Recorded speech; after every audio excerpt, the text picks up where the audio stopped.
Well, welcome into day 2 of the 2026 NFL draft coverage. I'm Gabe Eaker. He's still Avi Schoenberg. We made it back to home base here in Columbus, Ohio, after a great day in Pittsburgh last night. And Avi, it was really an action-packed round 1, but how important are the second and third rounds in terms of roster construction in the NFL? I mean, if you think about it, it's literally rounds 2 and 3. So essentially, these are round 1 talents flying off the board pretty soon.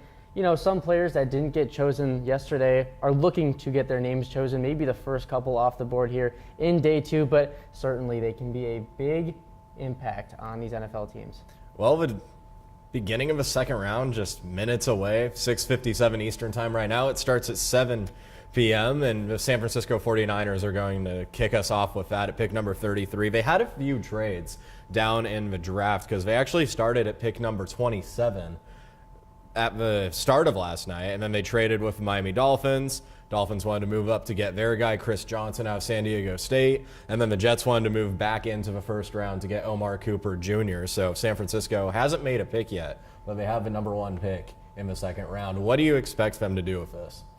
Honestly, I don't even know, because at first I thought they were going to move back at first because they want to select a wide receiver. Yes, they just got Mike Evans, but at the same time, that is one area that the 49ers could really use, is the wide receiver room. With Mike Evans getting up there in age, this seems more like a rental than it is a long-term kind of thing. So for the 49ers, wide receiver is definitely where I would go. And the big guy I'm looking at here is Denzel Boston. I know you like Denzel and you should touch on him more, but what do you think about that? He's just a big physical guy. Now, for what the San Francisco 49ers have in terms of speed of a wide receiver position, I don't know how much of a fan I am with what they have to stretch the field. Obviously, they're going to run the ball a lot with Christian McCaffrey when he's healthy, and he has been lately, so that's good for San Francisco. But Brock Purdy needs a guy that's going to be explosive down the field, because Mike Evans, as great as he is, he's getting into his 30s. He was never a super fast wide receiver to begin with. Ricky Pearsall, I mean, he's still developing. We'll see if he becomes more of a wide receiver too in this offense. Brandon Ayuk, who knows what's going to happen with him, right? So I think the big thing for San Francisco is Denzel Boston's probably the best receiver on the board right now, but they might opt to go with someone for a little bit more speed later on in this draft. Yeah, and another place you could go for the 49ers is on the edge. We rambled yesterday about how good this edge class is, and I mean, guys like Zion Young out of Missouri, or even T.J. Parker out of Clemson, these are guys that are ready to make an impact, and some were expecting to have their name called in round 1, but are still available now in day 2. Absolutely, and I think San Francisco did battle a little bit last year with getting Michael Williams out of Georgia, but they still need a lot of help. They were banged up a lot. Nick Bosa missed a lot of last season with an injury that took him out for the important part of the season for the San Francisco 49ers, and he was one of the top sack leaders even at the end of the season despite missing a bulk of it. So that's definitely something that the 49ers are going to have to improve, and especially because of their status of being that so-called contender in the toughest division in the NFL, at least last year, with the Seahawks and the Rams both being super competitive. I mean, come on. Seattle just won the Super Bowl, and they routed San Francisco in the process. They need guys that can get after the quarterback. That's kind of something they're missing right now. Yeah. Really quick, you know, we're about to start day 2. A lot of surprises happened yesterday, but for you, is there anyone who you were expecting their names to be called yesterday that weren't, that you're looking out for here as we kind of are getting into day 2? It's difficult, right? I think there's a few guys. Now, I was expecting to say Keldrick Falk, but Tennessee ended up taking him at number 31. I think he's going to be a great fit for Robert Saleh's defense. But in terms of who's still on the board, Caden McDonald was able to call a lot of games for him last season at Ohio State, and just seeing the impact he makes, just not on the stat sheet, but also off of it. He swallows up a lot of double teams. He's really good at plugging holes, and he made guys like Caleb Downs, Sonny Styles, Arvell Reese, these guys in the second and third level, fill in and make those big plays in the backfield. So I think Caden McDonald's the top guy on my board as of right now. There are obviously questions about what he can do from a pass rush perspective, but if you're looking for a guy who can stop a run, especially if you're a contending team like the Buffalo Bills are at pick number 35. Again, they traded out of the first round as well. Them and 49ers picked up a lot of draft capital. I think one of those two teams could definitely benefit from a guy like Caden McDonald, and he'll make an instant impact on any roster that he goes to. Yeah. What do you think about a guy like Jermod McCoy? A lot of experts had him floating around that 15 to 20 range, and he completely fell out. I mean, he didn't play last year. He tore his ACL in January 2025, but he's still a very solid prospect, and once again, a lot of people were expecting him to be a first-round pick.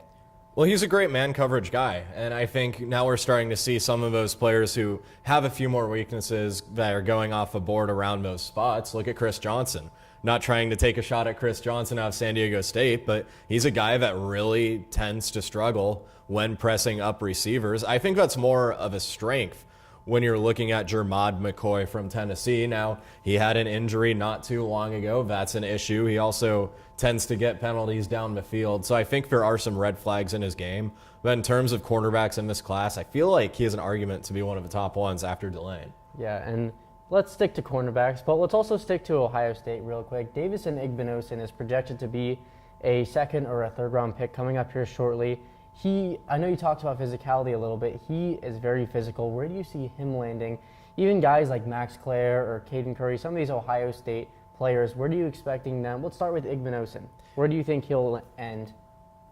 And after, I think, Caden McDonald, I think Igbinosun's likely the next Buckeye to go off the board here in the NFL draft. He'll probably hear his name be called today, I'd have to guess, because as much as he's just handsy in general and draws a lot of penalties on the defensive side of the ball, I feel like that's something that you can coach up a little bit. Now, whether that's to mask other issues, we've seen that too, where Igbinosun can sometimes get beat, I guess is the proper term, against some of these star wide receivers in the Big Ten. So I think Igbinosun's probably going to be the next guy off the board after McDonald. Claire, Curry, maybe they sneak in that third round range. Who really knows?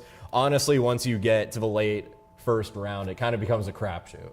Yeah, I mean, and for tight ends, just talking about Max Clare a little bit more, he is right now projected to be the third tight end off the board. We had Kenyon Sadiq go 16 to the Jets yesterday.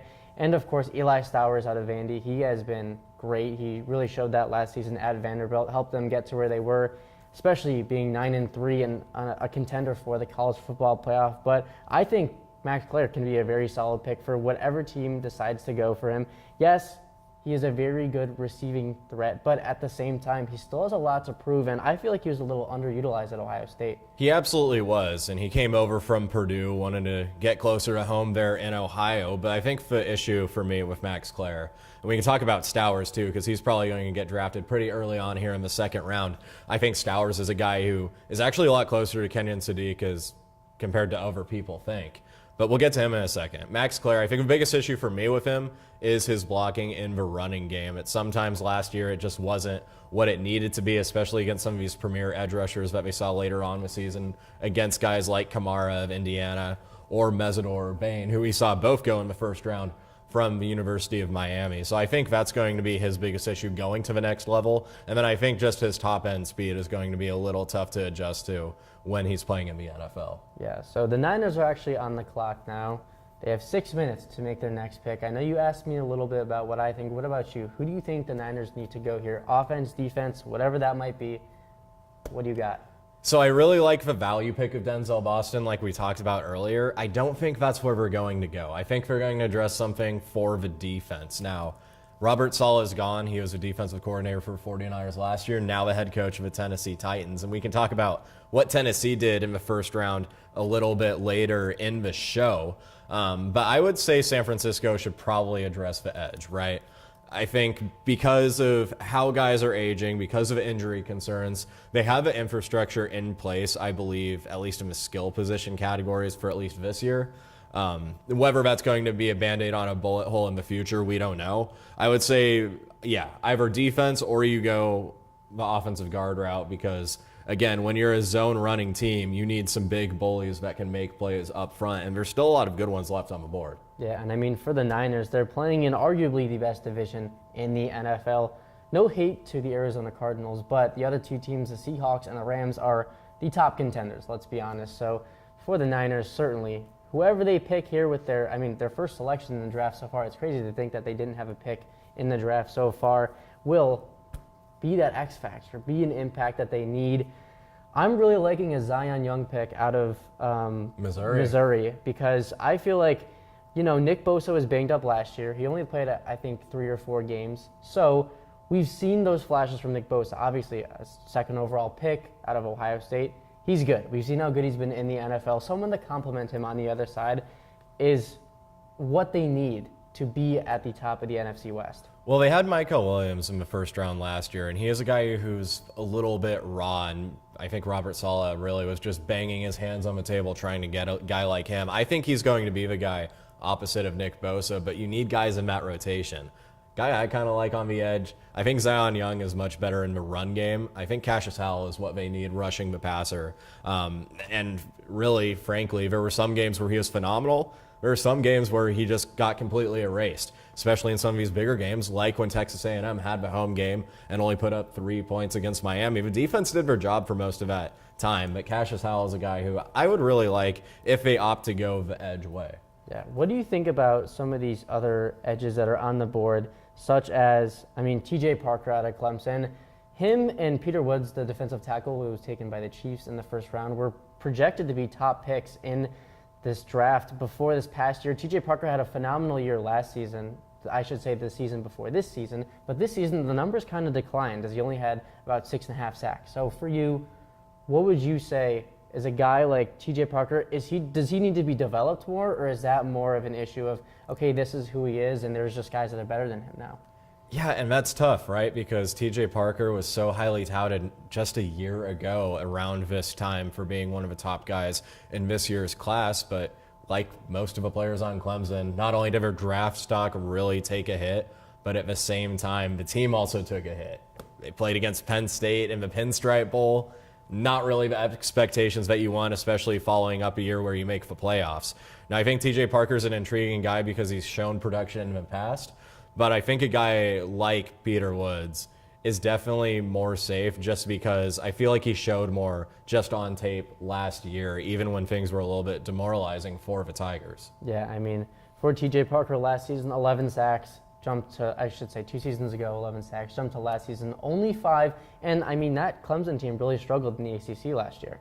Cade Klubnik was expected to be one of the top quarterbacks in this year's class, and look where it is. It was actually Garrett Nussmeier and Cade Klubnik that were headlining this year's draft. But here we are. Fernando Mendoza came out of nowhere as the number 1 pick, and things have just changed drastically. Antonio Williams, a guy for Clemson, wide receiver. We'll probably hear his name called today as well.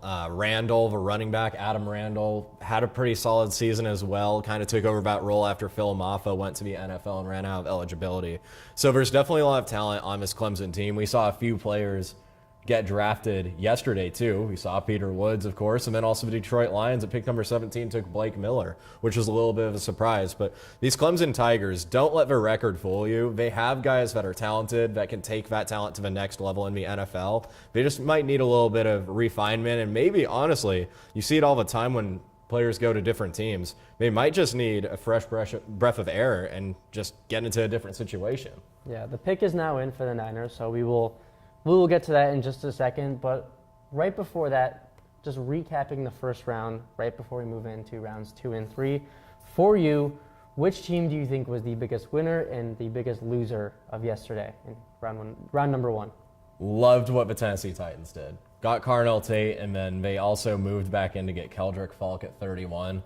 They got a number 1 guy that they haven't had at wide receiver since A.J. Brown all those years ago. Carnell Tate's a guy who doesn't have a lot of holes in his game. He's the best route runner in the class. He has really good speed, and he had production in college at Ohio State. And then on the opposite side of the ball, feel like it was a Robert Saleh kind of pick, right? Keldrick Falk, the edge rusher from Auburn. He has all the raw tools. He's super huge, super strong. And when you look on the tape, honestly, it was just about offensive lines keying in on him and making it really difficult for him to get to the quarterback because the rest of the pass rush for Auburn just wasn't there.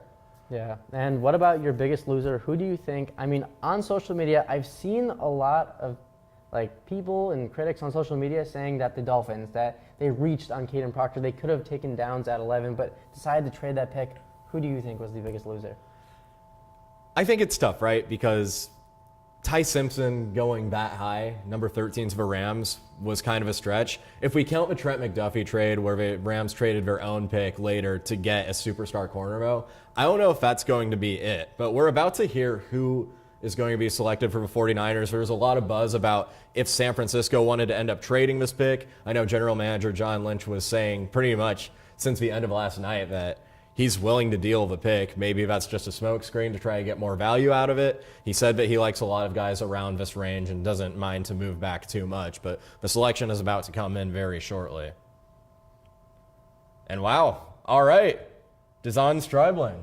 Yep, and wide receiver out of Ole Miss. That is not the wide receiver that I thought was going to go off the board first. I was going to say, we did call it in terms of wide receiver. It wasn't Denzel Boston or, a guy like Jeremy Bernard out of Alabama was also there. That's a pretty interesting pick.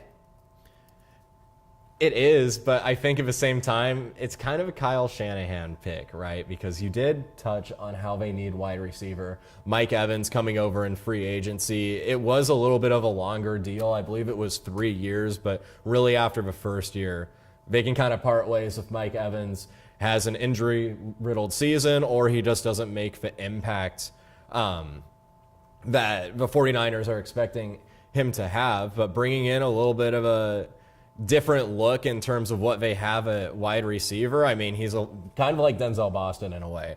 He's a long guy. He's able to score touchdowns once you get into the red zone, and also he's able to reach out and get those really tough balls. But I think the issue with him is going to be separation, and I think with a guy like Mike Evans who's able to get open, you can kind of balance that out, but at the same time, San Francisco doesn't have a whole lot of guys who can create separation on their own, especially in man coverage. Yeah, it was at Oklahoma State for a year before transferring to Ole Miss last year in Lane Kiffin, and that explosive offense, we saw how good Ole Miss was last year. 811 yards in 55 reception in 15 games played last year in the SEC. Once again, I like the pick. I like the pick at wide receiver. I might have gone a guy like Denzel Boston. We've seen his physicality, and we've seen how he's played in the Big Ten and arguably the best conference. So I like this pick. Were there better options? Yes. Either way, addressing wide receiver was definitely a need for the 49ers. But at the same time, a guy like Chris Brazel is on the board, wide receiver from Tennessee. I know there's a lot of worries about what the Tennessee wide receivers have brought in the NFL. I'm looking at Cedric Tillman, Jalen Hyatt, guys that have limited route trees because of the offense that the Volunteers run. It's explosive. It works in college, but at the next level, it's not great for developing wide receivers. But you need a guy who's fast. Brazel would have been that to you. He ran a 4.37 at the NFL Combine, and he was sitting right there and might have been a better value pick than a guy like Stribling.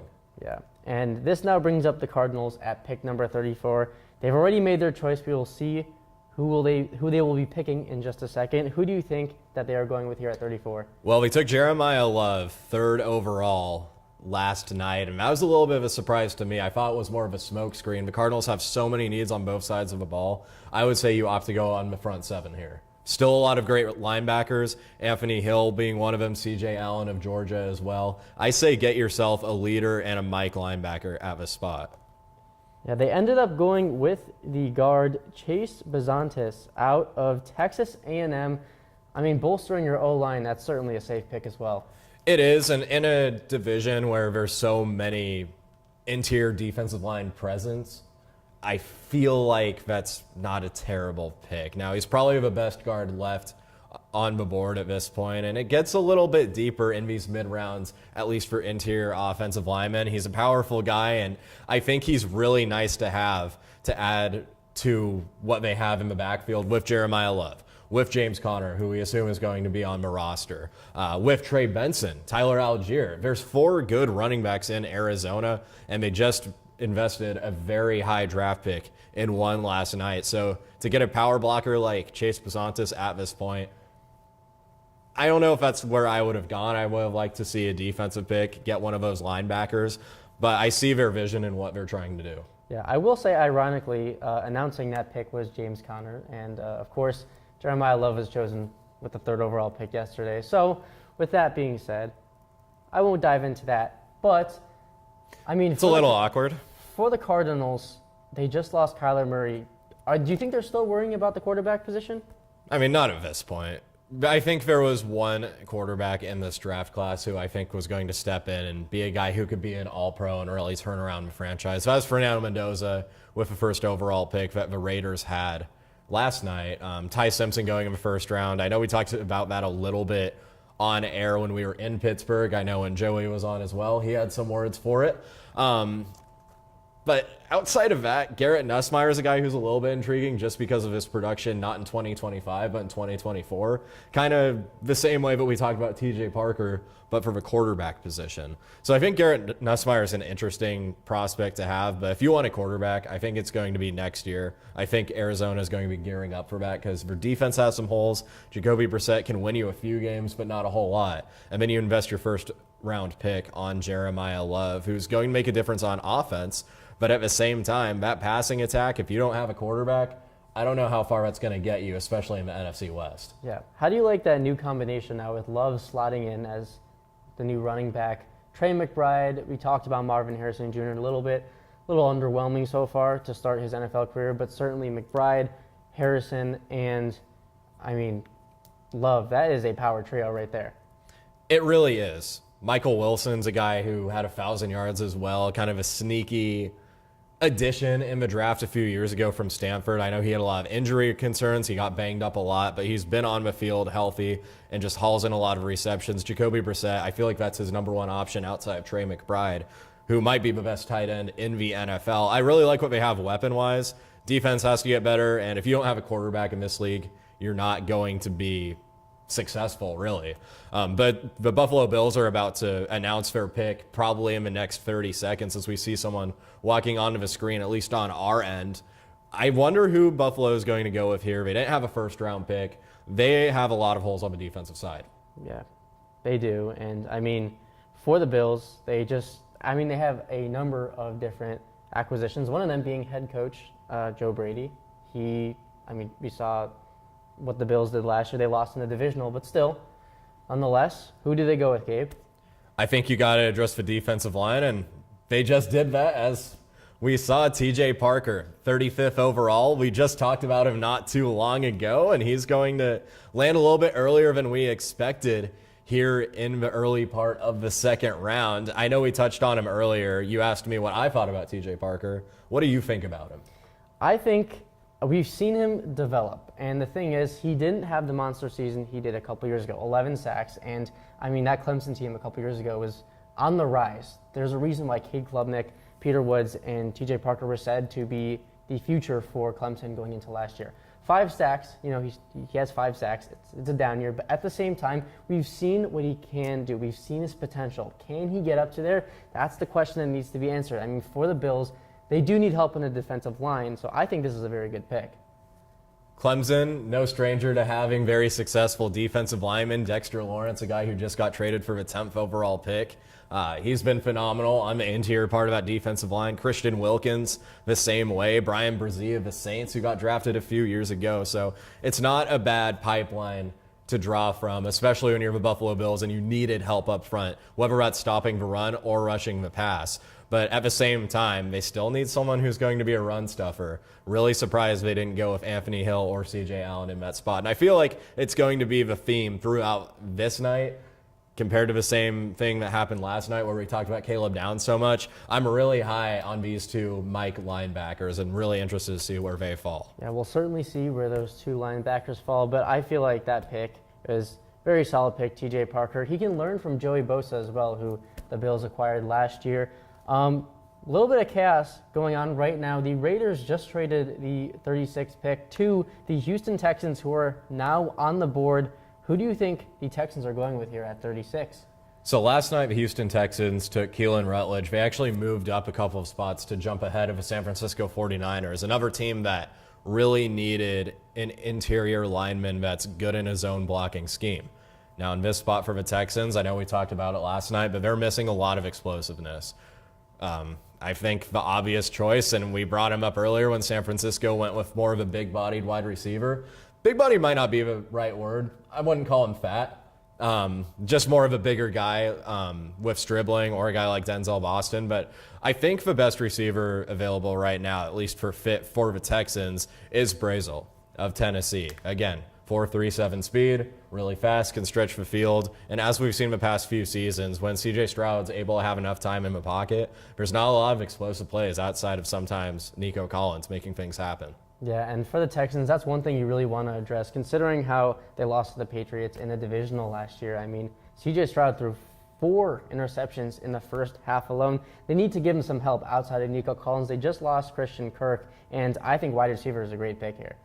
I think it is, and I think it's a great spot to kind of start the run on wide receivers because there are a good amount of teams that need it down the stretch here in the second round. So I would say wide receiver is the need. And how do you feel about the Keelan Rutledge pick at number 26 last night? They traded up to get their guy. You know what? I like it. At the end of the day, you do need to protect C.J. Stroud. For Stroud, yes, he didn't have quite the season he wanted to in terms of what he did his rookie year. But at the same time, I feel like for most of the teams that we've talked about in the draft that have selected an offensive lineman first as their first selection, you need to address your biggest problem. And if that's the O-line, so be it. Whatever that might be, if you want to move up for it, if you feel like it's worth it to move up for that, you got to do it. Yeah, I think that's a good spot to bring up another point, and just because of how active they were yesterday. The New York Jets, they had 3 first-round picks last night. David Bailey at number 2, Kenyon Sadiq at number 16, and they traded back in to get Omar Cooper Jr. of Indiana, the wide receiver, at pick number 30. How would you grade their night on a letter scale? We're in college. We'll do a letter scale, not 1 through 10. Yeah, for the Jets, I got to give them a B. I really like the Sadiq pick. I think Sadiq at 16, while it might have been a reach according to some experts, one thing that they got is an athletic freak in Sadiq. I feel like he's more of a receiver than he is a tight end based on his athletic ability. But at the same time, Bailey at number 2, I feel like you could have gone Reese there. I really like the pick at number 30 with Omar Cooper, but, you know, I would give it a solid B. It's not the best, could have done a little better. I liked Arvell Reese over David Bailey in terms of potential and what Reese could bring to the Jets, but of course David Bailey is now that, and I feel like his game is a little too one-dimensional. Well, the Texans are about to come up and announce their pick. Should be within, again, the next 20 to 30 seconds. Chris Brazel's the guy that I'm really looking for in this spot, the wide receiver from Tennessee, who we've talked about so much up to this point. Again, the Volunteers have had a good amount of wide receivers drafted, especially lately because of the system that they play in on offense. But there hasn't been a lot of college to pro transitional success. But we'll see if that changes with him. He might not even be a pick. And Caden McDonald, the wait is over. Teary-eyed right now. He got snubbed a little bit, I feel like, with a lot of these run-stopping, needing teams in the late first round. But he finally goes off the board at pick number 36. How do you feel about him? I really like that pick. I feel like Caden McDonald was definitely a snub in the first round. For McDonald, you said it first. He is a pure nose tackle. He is a run stuffer, and he can basically do anything you want in terms of stopping the run game left or right, even up the middle. He's very good at just being a force, and he will definitely change that D-line of the Texans. And he's a guy, I think he still had 50-plus tackles, which was insane in his career for a defensive lineman that is basically just gobbling up the run.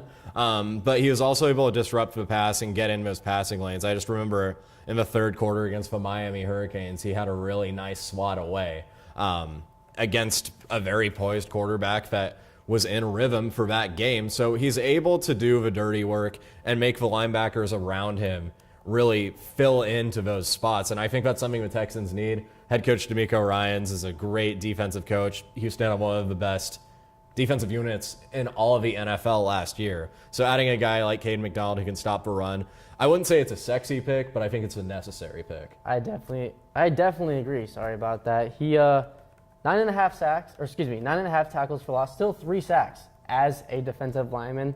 Not bad from Caden McDonald. Definitely not. So through the first few picks so far, Stribling, the wide receiver from Ole Miss, going to San Francisco. Besantis going to Arizona at number 34, picking up a guard to help build up that running game behind Jeremiah Love. And then TJ Parker going to Buffalo. And now for the Houston Texans taking Caden McDonald. So pretty solid picks overall, I'd say, at least at the start of his second round. Yeah, and now we think next up, if you're the New York Giants, we saw they had 5 and 10, and they went with Arvell Reese, and they went with some protection in Maui Noah. Who are you going with here at number 37 if you are the Giants? They're a team that kind of needs receiver too. Obviously not at the wide receiver one spot with Malik Neighbors coming back from a big injury, but I think there's still more weapons that you need to add around Jackson Dart and company. You lose Wan'Dale Robinson to the Tennessee Titans. Robinson was kind of sneaky last year in terms of production. You got to replace that. But again, there's so many good wide receivers on the board. I'd honestly go with a guy like Denzel Boston in the spot. I really like the Boston pick here. And I mean, if you're the Giants, you just said it. I mean, we didn't see a lot of Neighbors last year after he tore his ACL, but still, after losing Wan'Dale Robinson, wide receiver is definitely a route that should help the Giants because we've seen their defense. Yes, they lose Dexter Lawrence, but at the same time, they add Arvell Reese, and they still have Brian Burns coming off the edge. And I mean, that defense itself speaks for itself. So Brian Burns, Kayvon Thibodeau, Abdul Carter, Arvell Reese. It's just ridiculous what they have on the defensive side of the ball right now. John Harbaugh's just building up a defensive nightmare. He's bringing over that defensive culture that the Baltimore Ravens used to have and trying to put his own twist on it in the Big Apple. Yeah, and I mean, that offense with Jackson Dart, now he has Maui Noah protecting up front. You get a wide receiver, and I feel like it's a match made in heaven. You said that yesterday. I feel like that's perfect, getting a wide receiver for Jackson Dart to throw to. You have a young running back in Cam Scatterbo who's still developing. I feel like the Giants could be a sneaky team next year, as crazy as that sounds, in the NFC East. The details for the trade-up to get Caden McDonald didn't cost Houston a whole lot. They did have to sacrifice a little bit of that draft capital just in terms of a swap later on in the draft. Houston received that number 36 overall pick that became a defensive lineman, Caden McDonald from Ohio State. They also got pick number 117 in that deal with the Raiders. Raiders just moved back 2 spots. They pick up number 38 and then 91 as well. So they'll have another pick today that they picked up. Not a bad move for Las Vegas, who, again, another team that has a whole lot of holes on their roster. Yeah, and I mean, they had the first pick yesterday. So they have Fernando Mendoza now. They have their franchise quarterback. I don't hate it for the Raiders. I really don't. And for a team like the Texans, it's a win-win. You swap picks, and on top of that, both teams come out of it wanting, or I should say having their guys, not wanting their guys, because they got them. At least for the Texans, they got McDonald. He's very emotional right now. We knew before this how much this meant to Caden McDonald. Roger Goodell talked about how much he wanted to give him a big hug. Great moment. The Giants are now on the clock at number 37. They just made their pick, and coming up in about 30 seconds, we will hear who that pick will be. If you're Roger Goodell and you're in his shoes and you see just a huge monster of a man like Caden McDonald or another just like offensive lineman trying to just bear hug you, how scared do you think you'd be?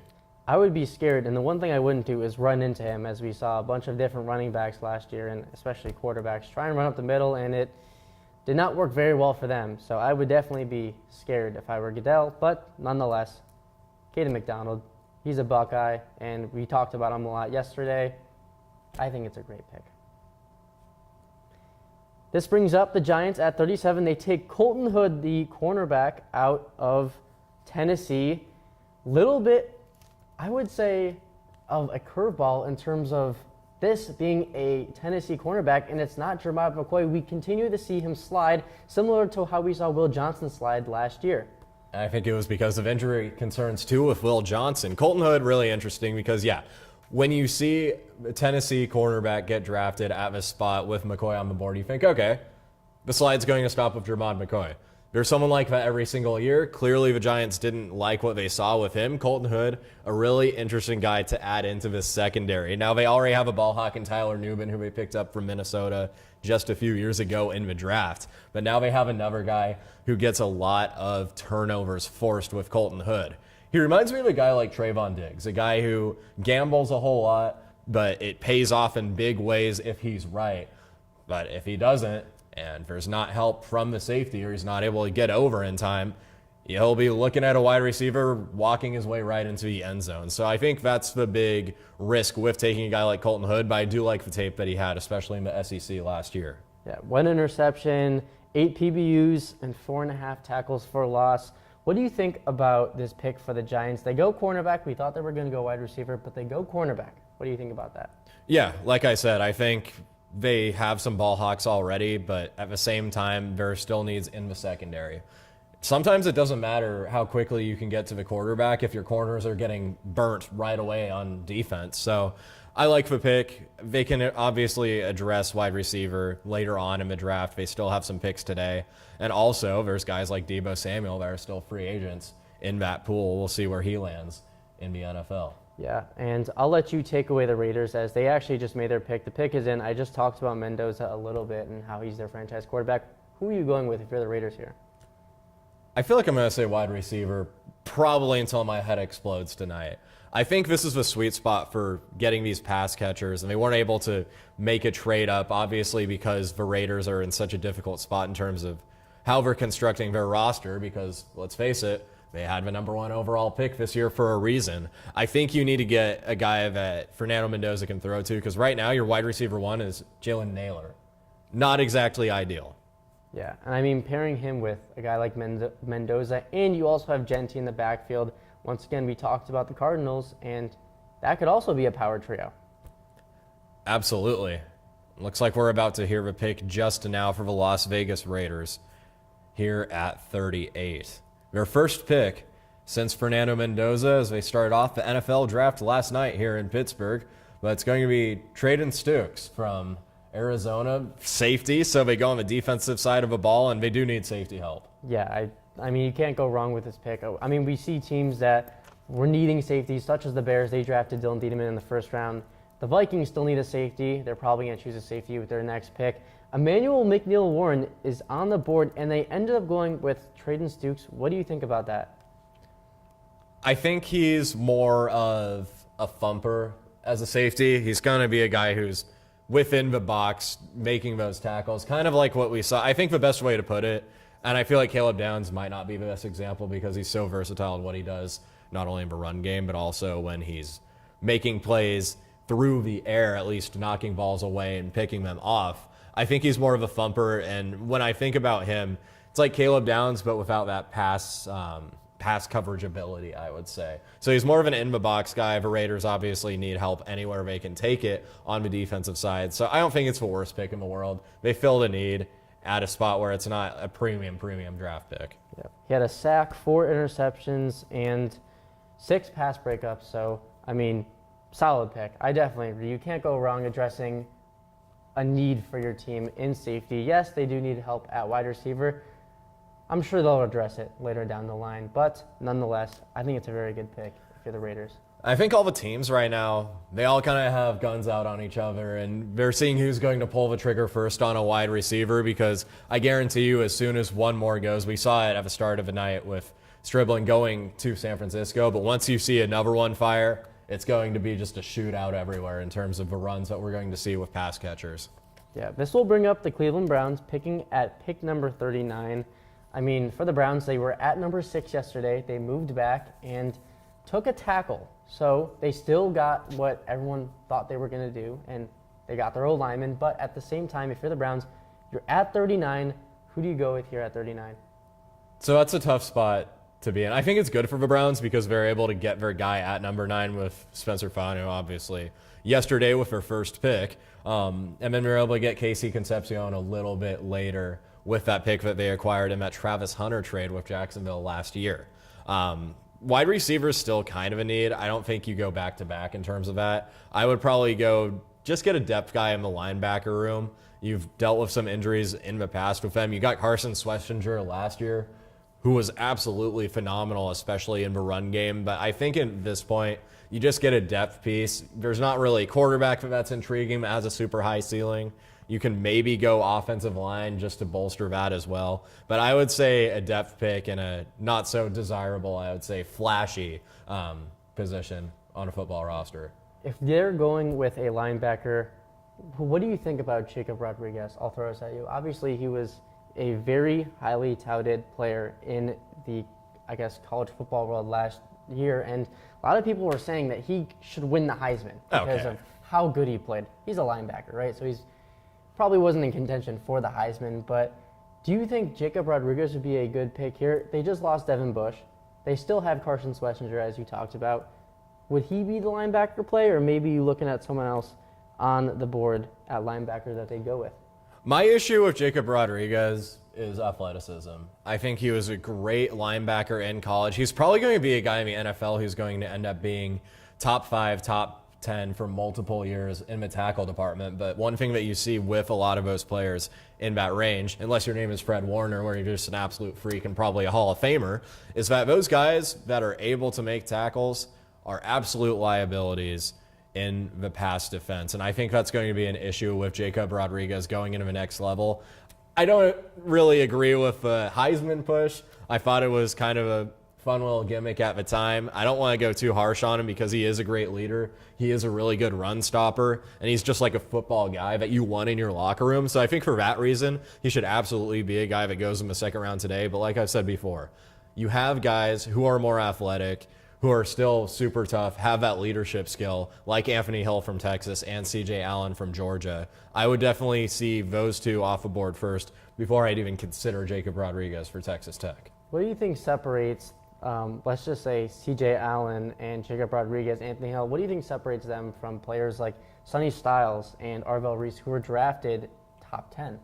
I think it's speed, honestly. Sonny Styles and Arvell Reese are two guys that they can catch up to running backs, and I think that's really valuable to have. They're also guys who can be quarterback spies. If you have a guy like Jacob Rodriguez in there, maybe a CJ Allen who's not super, I would say, fast laterally, I think that can be a little bit of an issue as well when you're going into a mobile quarterback. And with the Cleveland Browns, when you're playing against Lamar Jackson 2 times a year, I guess that could be an issue. Yeah, and this brings up the Browns, who with their pick number 39, they go wide receiver again. Your guy, Denzel Boston, finally flies off the board. You know, that's funny to me, Avi, because I know when the Browns had their first round pick back at 24 last night, we thought it was going to be Denzel Boston. He's a guy who's really big. He's about 6'4". He has a very wide catch radius. He's a guy who can get a lot of 50-50 balls for you. And with the issues that the Browns have had at wide receiver, at least last year, where they didn't really have a number one guy outside, it was kind of just throw it to Harold Fanner or David Njoku and just hope it works out. I think Denzel Boston is a great guy to add. Now, do I think he's going to be a number one guy? No. I think his speed and separation are going to probably not be as transferable from college to the pro level, but he's a guy who can make highlight reel plays, and if he's able to get around cornerbacks and just get a good angle on the ball, he's probably going to catch it. Yeah. Third team All Big Ten last year, had 881 yards, 62 receptions, 11 touchdowns. So, I mean, you touched on his physicality. He's more of a physical threat and a physical freak. He's listed at 6'3", but you said he could be 6'4". Who knows what he is, but I think this is a good pick if you are the Browns. They've shown that they are addressing their needs. They need receivers. They really used Harold Fannin a lot last year, and getting themselves some pass catchers is really showing that they're trying to do something about it. Well, absolutely. And the quarterback situation, who knows what's going to happen with that? Maybe it's Shedeur Sanders, maybe it's Deshaun Watson, maybe it's Dylan Gabriel. I don't really know what the Cleveland Browns are going to do at that spot. Who knows what their plan is? I think they're positioning themselves, like I said, to that 2027 class. But how about Denzel Boston continuing that University of Washington lineage? They had guys like Jalen McMillan, Jalen Polk, Roma Dunze all recently getting drafted. If you want to get some deep cuts, you got John Ross in the first round about a decade ago. I think the Huskies do a great job of bringing in these guys who are maybe like 3 stars, maybe they're low-end 4 stars, and developing them into first round, second round, third round guys. So credit to the Washington Huskies on that. Denzel Boston is going to be a great receiver in the NFL for Cleveland. Yeah, and next up at number 40 is the Chiefs. Do you want to take it away? Our Mason Thomas, edge rusher from Oklahoma. So Kansas City, kind of double dipping on defense. They picked up Mansour Delane with the number 6 pick yesterday, and now they have Thomas today for Oklahoma. So that's going to be an interesting pick, I think, for Kansas City. I think I was with Joey yesterday when we were talking about it, when they took Peter Woods later on in the first round with that Trent McDuffie pick. But they're really prioritizing defense, and I feel like that's probably a good spot to go in because a lot of their guys are either getting old or they're getting paid a lot of money, or it's both. So getting a guy like Thomas, who's probably going to be someone that gets playing time pretty consistently early on, I think it's going to be helpful for Kansas City. And again, for bolstering that front seven. Yeah, and both of us were thinking that the next edge off the board would have been out of the SEC, whether that was Cassius Howell or Zion Young.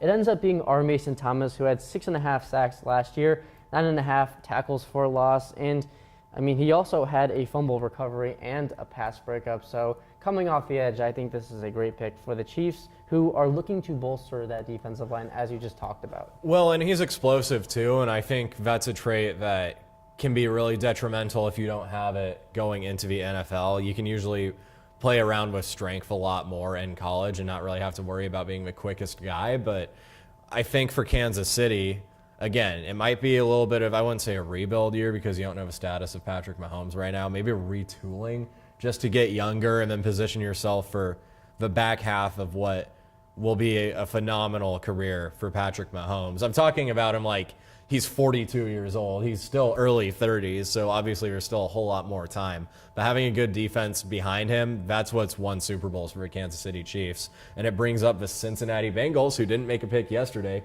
because of that Dexter Lawrence trade. If you're the Bengals, they're about to announce it in 1 second, but right before, who are you picking here for the Bengals? Anything on the offensive or defensive line, Yeah. even after the Dexter Lawrence acquisition. Figure out the trenches. That's been your issue pretty much since you've had Joe Burrow. Yep, and they actually will address the defensive line as Cassius Howell out of Texas A&M will be the next man off the board.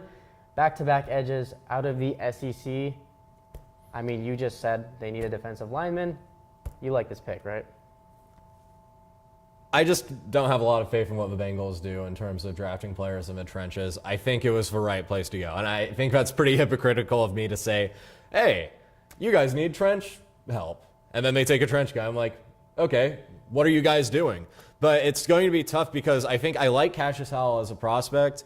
I don't know if I would want to trot him onto the field that much right away because he has been inconsistent. Again, he's an athletic freak. His tape is kind of hit or miss at Texas A&M depending on the game. And when you look at a guy that they drafted a few years ago, Miles Murphy from Clemson, you're kind of hearing the same thing. Now, Murphy had a better frame. I think he had more of a ceiling, but he never really panned out at the NFL level. Cassius Howell is going to have to do that because they just lost their best pass rusher in Trey Hendrickson. As good as Dexter Lawrence is, he can't play every single position on the defensive line. Yep. For Howell, 11.5 sacks, 14 tackles for loss, was an All-American. First team All-American. I feel like I've been saying I mean a lot. I'll stop saying I mean going forward. But besides the point, very good pick here for the Bengals. We needed to address the D-line and the O-line. I feel like maybe getting someone to protect Joe Burrow would have also You want a been, different hand gesture than this? I mean, sorry about that. But maybe protecting Joe Burrow could have There been we the right go. move. But still. Pick is in for the New Orleans Saints. They took Jordan Tyson yesterday, wide receiver from Arizona State.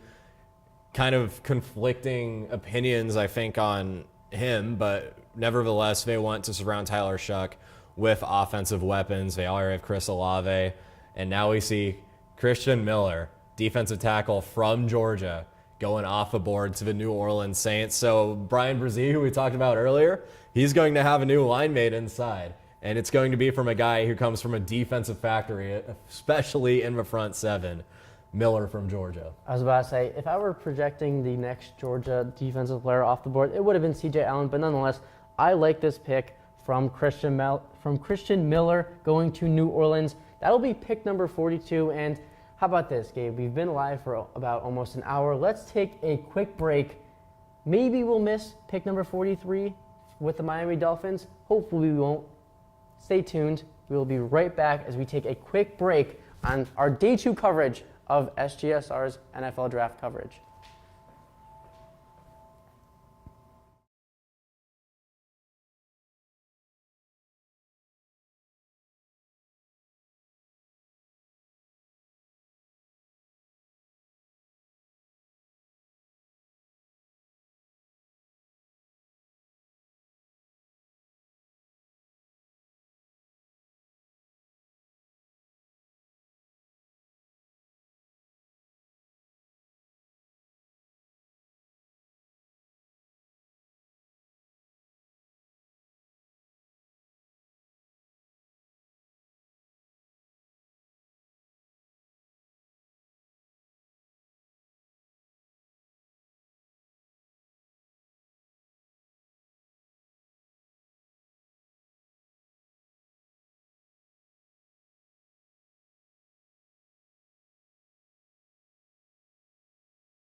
We are back for day 2 coverage of the NFL draft in 2026. Right now, the Dolphins are on the clock. We didn't miss that pick at 43.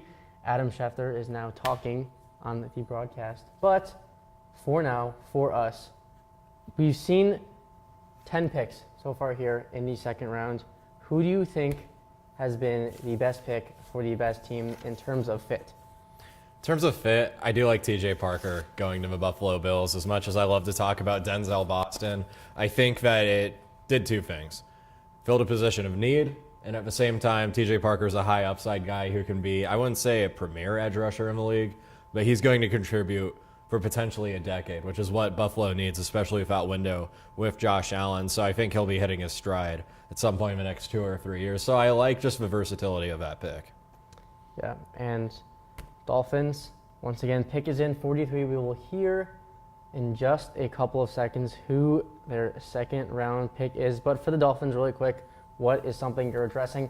I talked about how I think they had not the best first round yesterday, but what do you think? If you're the Miami Dolphins, you need any position. Go best player available. You're in a big rebuild.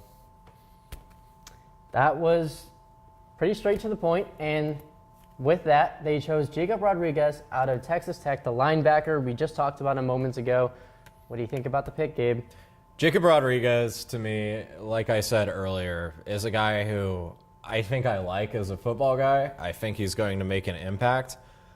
But there's 2 other linebackers that I would have taken in that position, especially if you're the Miami Dolphins. Jacob Rodriguez, I think, is a great guy if you're a contending team that needs to stop the run. They need a guy who can make tackles, or maybe you need just another leader in that group. Miami Dolphins definitely do need a new leader in the group because they shook up their defense so much with all these roster moves.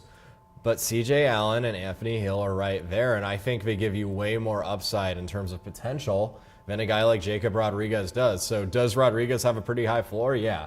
But his ceiling is just right there as well. Yeah. He was last year's Big 12 Defensive Player of the Year, 11 tackles for loss, 1 sack. Really showed up in terms of other stats as he had 6 pass breakups, 2 fumble recoveries, ended up forcing 7 forced fumbles. So that's a pretty good stat. He also had a rushing touchdown as Texas Tech was trying to make that case of him being a Heisman frontrunner. But nonetheless, I like the pick if I am the Dolphins. You go with production over potential here. While you think there are a couple of linebackers that maybe could have gone before him in Anthony Hill and TJ Allen, nonetheless, you have a guy that's shown that he has what it takes to be successful and take his game to the next level, whatever his ceiling might be. I think so. I mean, I think that's a fine pick. I think you know what you're going to get with Rodriguez. But what we don't know is who the Lions are now going to take trading up with the New York Jets. The Jets traded up a lot in the first round yesterday, but they traded back here at pick number 44. So the Jets are receiving pick number 50 and pick number 128. Detroit sitting there now at 44. And when you're looking at what the Lions did yesterday, they bolstered their offensive line. Yeah, and I mean, it was pretty surprising to see the Lions not make the playoffs last year. I'll stop saying I mean. I realized I said that one more time, Gabe. But who do they go with? So there are a lot of edge rushers on the board, and the pick is in. They selected Derek Moore of Michigan. I think there's a couple of ways you could have gone there, but Derek Moore, I think, is just one of those guys where he kind of seems like a Detroit Lion. Whether that's because he played at the University of Michigan or he's just a guy with a super high motor, I think he plugs in perfectly with what Detroit wants to do. They have some good rotational guys in there already. Obviously, Aiden Hutchinson leading the way, being that superstar pass rusher. But the Detroit Lions needed a little bit more help there, especially in the trenches, and they're addressing it very well through the first 2 rounds so far. Yeah, and I can't think of the last time the Lions took a hometown Michigan edge rusher. I mean, obviously, I'm being sarcastic. That was Aiden Hutchinson, who you just talked about not too long ago. He's been a game changer, but I feel like this is a good way to put him on the opposite side of Hutch, or even as a rotational edge, and really continue bolstering that defensive line. And there was also another trade that just came up, and it's not going to be a pick that we saw today, But D. Winters, linebacker for San Francisco 49ers, getting moved to the Dallas Cowboys for the 152nd overall pick in the NFL draft. So again, it's going to be a pretty late pick overall, but Dallas a team that needs help, especially at that linebacker level. Winters was a guy who started all 17 games last year for San Francisco. He's entering into a contract year, and I think that a guy that gives you 100 tackles, 101 last season, is someone that the Dallas Cowboys probably need in that group. Baltimore on the clock now at pick number 45. But Avi, how do you feel about what Dallas has done? Don't need to talk about D. Winters necessarily, but Dallas is really making some strides on the defensive side in this draft. And that started with selecting Caleb Downs. They traded up to get their guy. I expected Caleb Downs to go top 10. I mean, we raved about him yesterday. He is arguably one of the best available players, or was the best available players in the draft. And the Cowboys are getting serious now. They want to address the defense, and that's something that me and Joey talked about yesterday, is they want to fix their problems. And one problem last year, they could put up 40, but they could also give up 40, which is why they didn't make the playoffs. We saw the rise of George Pickens, and we know how lethal that offense could be. Defense is where they needed to go, and for the Cowboys, I think that's why that trade happened. For sure. And I'll go back to the Detroit Lions pick of Moore really quickly because he's kind of limited pass rush-wise. Again, he's a guy that will just line up on the tackle and just go right through him. So in that 4-3 defense, I think they need someone on the right side to complement what Hutchinson does. Stopping the run is definitely going to be important, especially when you have guys like Jack Campbell in the second level that can make plays. But when you have a defensive lineman doing that, I wonder if he maybe shifts inside a little bit more, maybe plays that interior defensive line role. Again, Derek Moore, a guy that I was able to see and call last year when Ohio State played Michigan in the game, and he didn't really make a huge impact. But again, Ohio State kind of just had their way with them from the get-go. Yeah. Last season, couple of forced fumbles, 10 sacks, 10.5 tackles for loss. Pretty solid stats from Derek Moore. This brings up the Baltimore Ravens with the next pick. For the Ravens, you got your guy, you got an offensive line that would needed to be addressed in the first round. Who are you going with here for round number 2? Well, Aliva Vega Ione, you get the number 1 interior offensive lineman in this class, and you didn't really have to move around to do it.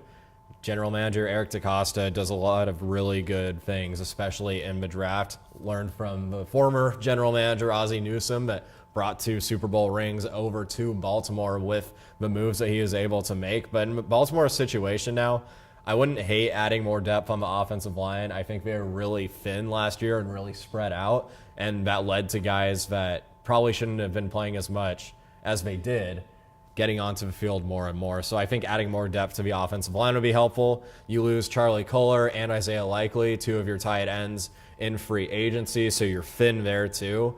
Eli Stowers is staring right at you right now. He's a guy who's explosive. He's a guy who I think is very comparable to what you saw with Kenyon Sadiq getting drafted 16th overall to the New York Jets. I think Stowers is a pick here if you're Baltimore. Yeah, and we saw them address some of their concerns last year. They had 30 sacks in the NFL, which is tied for 28th. So they bring in Trey Hendrickson. They address the defensive line a little bit. I agree. I think offense is the play here. The pick is in. We will find out in just a couple of seconds who that might be. Pass rush has been an issue for Baltimore for probably the past decade, outside of the year where they almost made it to the Super Bowl against Kansas City. But what I'm curious about is what this new defense behind a guy like Jesse Minter, who's going to be calling the plays on the defensive side after that long tenure of John Harbaugh. They had a down year on defense. So there's a bunch of moving pieces, I think, in how you're going to play your guys.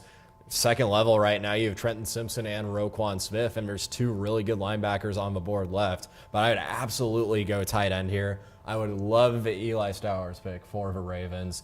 Adds another layer to your offense that you don't really get with Mark Andrews. Yeah, and just adding on to that quickly, last year for Vandy, Stowers had 769 yards on 62 receptions, 4 touchdowns.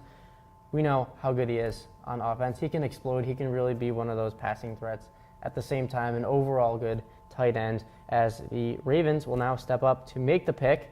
at number 45 in just a couple of seconds. There's a lot going on there. Mark Ingram announcing a pick for Baltimore Ravens, had six successful years there for Baltimore, and then girls flag football as well. They got a lot going on the stage right now. And we saw a lot of that yesterday too. I mean, just a lot of chaos on the stage, whether that was whoever was calling the names or just the players in general. We know a lot of them showed up and showed out in terms of the flashiness of their suits and just their presentation in general. Any second now, we should be getting the pick. Mark Ingram likes to talk.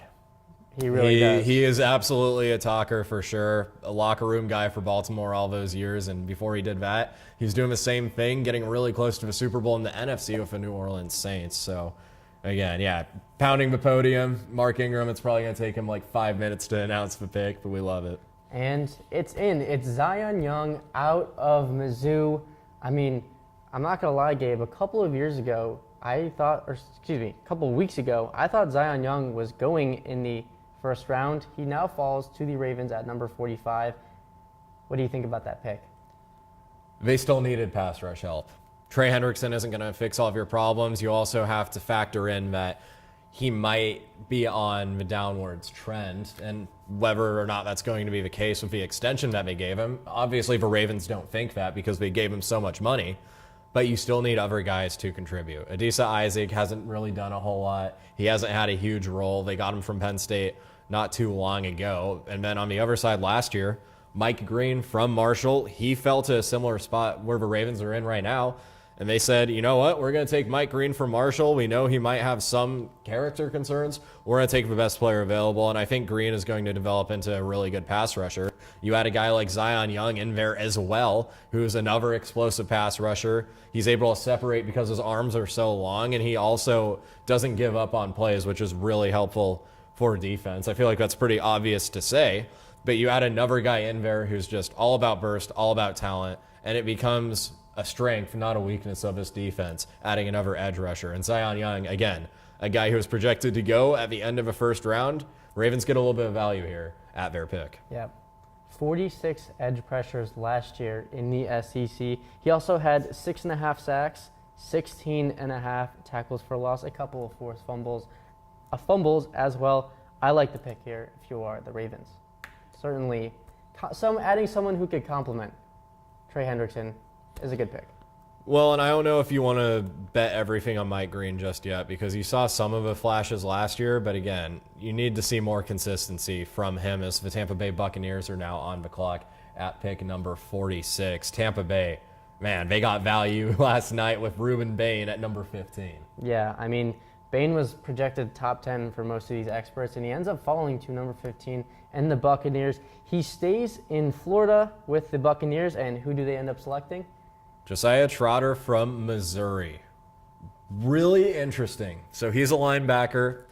He's a guy who, again, is somebody who I wouldn't say has top-tier athleticism as a linebacker, but he was kind of that key to the engine of that Missouri defense last year. Again, he jumps over some more of those athletic guys like Hill and Allen, and he's going to be the second interior linebacker selected since Jacob Rodriguez going to the Dolphins a few picks before him.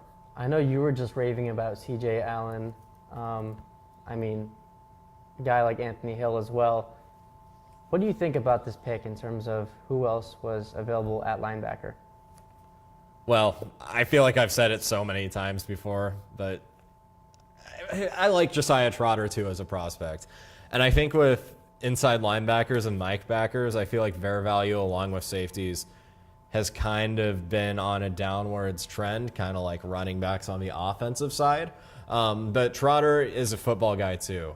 He's really physical. He's smart. He just doesn't have that athleticism. He's basically Jacob Rodriguez without the Heisman hype, I would say, which, by the way, is not a bad thing at all. He'll be a good football player. And I think for what Tampa Bay needs, especially since their linebacker play has been pretty shaky since Levante David and Devin White have regressed and then White also left, they kind of have a hole there, especially at the Mike backer. Yeah, and I mean, last year, a couple of sacks, 13 tackles for loss, a pass deflection, and this brings up the Pittsburgh Steelers as the Colts had pick number 47 before dealing it to the Steelers. We will get the trade details in just a second here. For the Steelers, they picked O-line in the first round. They end up addressing one of their needs. Who are you going with here in the second round? Yeah, Maxa Henachor from Arizona State was the pick. They actually got sniped from the Philadelphia Eagles, who traded up right in front of him to take wide receiver Mekhi Lemon out of USC. And that's who Pittsburgh was eyeing because they were just about to talk to him. So in this spot, again, the Steelers kind of need that reset button. Maybe not as bad as the Miami Dolphins needed it. But there's still a lot that they need on the offensive side. I'd go receiver here. Why not?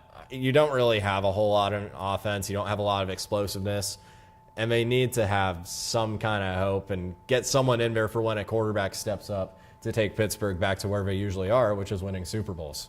I mean, you got to think a wide receiver here as well. We're about to hear the pick in a couple of seconds, but I mean, look who just came in. Mike McCarthy steps in as Mike Tomlin steps down. Offensive-minded coach, I would not hate it. And just as we called, Jeremy Bernard out of Alabama. You know, Ryan Williams soaked up a lot of the wide receiver hype at Alabama, but Jeremy Bernard still a great option. We saw Ty Simpson, who went 13th overall. Throwing to him last year, I mean, I think this is a good pick for the Steelers. Jeremy Bernard, he's not going to be your number one guy. He might not even be your number two guy, but one thing that you can definitely get from him is production. He has the hands. He's able to run a lot of routes that the NFL demands of him. But at the same time, he doesn't just have that, like, one, okay, that's what he does insanely well. He's kind of just a well-rounded guy, but those are some of those guys that you'll see play for 10-plus years. Think of a guy like Mohamed Sanu. Think of a guy like Marvin Jones. Those are guys that were kind of like in that wide receiver 3, wide receiver 2 range that just made a living on getting open and just having really solid 800-yard seasons. So I think with Jeremy Bernard, you're not getting a superstar with this pick, but I think trading up to get a wide receiver in a position of need, I think that was the right move by the Pittsburgh Steelers. Again, another guy who was a former Washington Husky, a guy that Kalen DeBoer ended up developing, and then he brought him over to Tuscaloosa to have success with the Alabama Crimson Tide. Yep. 862 yards on 64 receptions and 7 touchdowns for Bernard last year. We saw Alabama make the college football playoff before losing to the eventual national champions. Once again, I can't hate this pick. I think it's pretty solid considering what the Steelers needed. They are going based on need, and I think it speaks for itself. Absolutely. Brings up the Atlanta Falcons, too. The Atlanta Falcons, man, they would have had pick number 13, but they opted to trade it to move up to get James Pierce, the edge rusher from Tennessee last year. Honestly, a prospect that I loved coming out of college. Now, he had some off-the-field concerns this offseason. Feel like he should be good to go by the start of preseason. He'll probably be playing at that point as they're figuring out the legal stuff now, but it seems like he's going to get off of a lot of those things that were, I guess, allegations thrown out against him. So James Pierce, Atlanta was able to pick up him, young edge rusher, really explosive, lost for first-round pick. So this is going to be their first selection of the draft so far. Who are you going with here for the Falcons? With the Atlanta Falcons, you're in a weird spot with quarterback. Tua Tagovailoa is probably going to be your starter because Michael Penix coming back from another lower body injury. It's a tough spot to be in if you're Atlanta. You still have Kyle Pitts. You still have Drake London. You have Bijan Robinson. So there's still a lot of guys there who are good weapons. Atlanta's defense actually got a lot better. I think their issue was stopping the run just a couple of years ago, and they've done a really good job of kind of revamping that. Now, at the same time, Atlanta has been a little bit stale, and they haven't taken the steps that they needed to get to that competitive level of trying to win the NFC, and they should absolutely be doing that in a conference like the NFC South that's historically been very weak over the past decade. Definitely agree. The pick is in. We will find out just shortly who Atlanta is taking, but I'll ask this question to you again as we're now a few more picks in, and we'll probably take a break coming up in just a few minutes. Recapping, I believe every single team has made a selection, or almost every single team has made a selection so far, including the second round now. Who do you think is the biggest winner now? And I mean, we are still picks and picks away from the end of day 2. But so far, the first few in the second round, including the first round, biggest winner up to this point right now. including the first round. Yep. Okay, so I said Tennessee earlier. I think I want to stick with that, but come on. That's lame. You don't get ratings by doing that. You got to throw out a different team. I want to talk about the Tampa Bay Buccaneers again. Reuben Bain Jr., Jeremiah Trotter, building that defense back up. You got Baker Mayfield. You got Emeka Egbuka, who you got in the first round of last year's draft. A lot of good offensive pieces. Tristan Wirfs going to be on his way to becoming an NFL Hall of Famer on the offensive line. There's a lot of good stuff to see on the offense. If you have a strong defense behind that, you could maybe squeak out an NFC championship out of that. And I think they're building up their defense in a really good way. Reuben Bain fell way farther than he should have. Jeremiah Trotter, again, just a football guy that's going to be really solid for them. Yeah, and considering how weak this division is, this is a great opportunity for them to, I guess, elevate themselves to the next level. We talked a little bit before how some guys like Bain and these other edge rushers, this deep class of edge rushers, can really change the game. I feel like for the Bucs, look at how dominant they were to start the season last year. You know, some things may have fallen off the cliff, but at the same time, the potential's there. I really like how they have looked so far, so I gotta agree with you, especially considering how they've started the second round. The pick is in once again. Last year, the Falcons finished 8-9. We're this close to making the playoffs. Bijan Robinson had another monster season. Nonetheless, I mean, what can you do if you're a Falcons fan? So, coming up to announce the pick in just a second are the Falcons. But anything else to add right before the pick is in?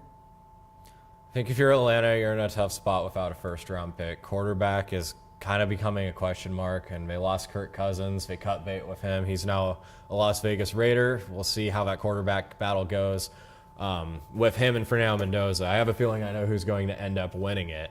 But if you're the Falcons right now, it's kind of a tough spot. It's kind of a sucky spot because as soon as you think your offense is going to be a strong point of a team, the defense becomes bad. I mean, your offense poses a lot of issues, which are not good issues. But with the 48th pick, the Atlanta Falcons select A.J. Terrell's brother, Avion Terrell, cornerback from Clemson. So they got the brother duo in the secondary. Avion Terrell, another Clemson guy who had a lot of hype going into this college football season, fell a little bit, but he gets paired up with his brother in Atlanta. And I was going to say, we talked about those Clemson guys earlier. They had really good seasons a couple of years ago. They did take a step back last season, but we've seen what they are capable of doing. I really like this pick for the Falcons. It also starts to, I guess, make us wonder, where will Jermod McCoy end up?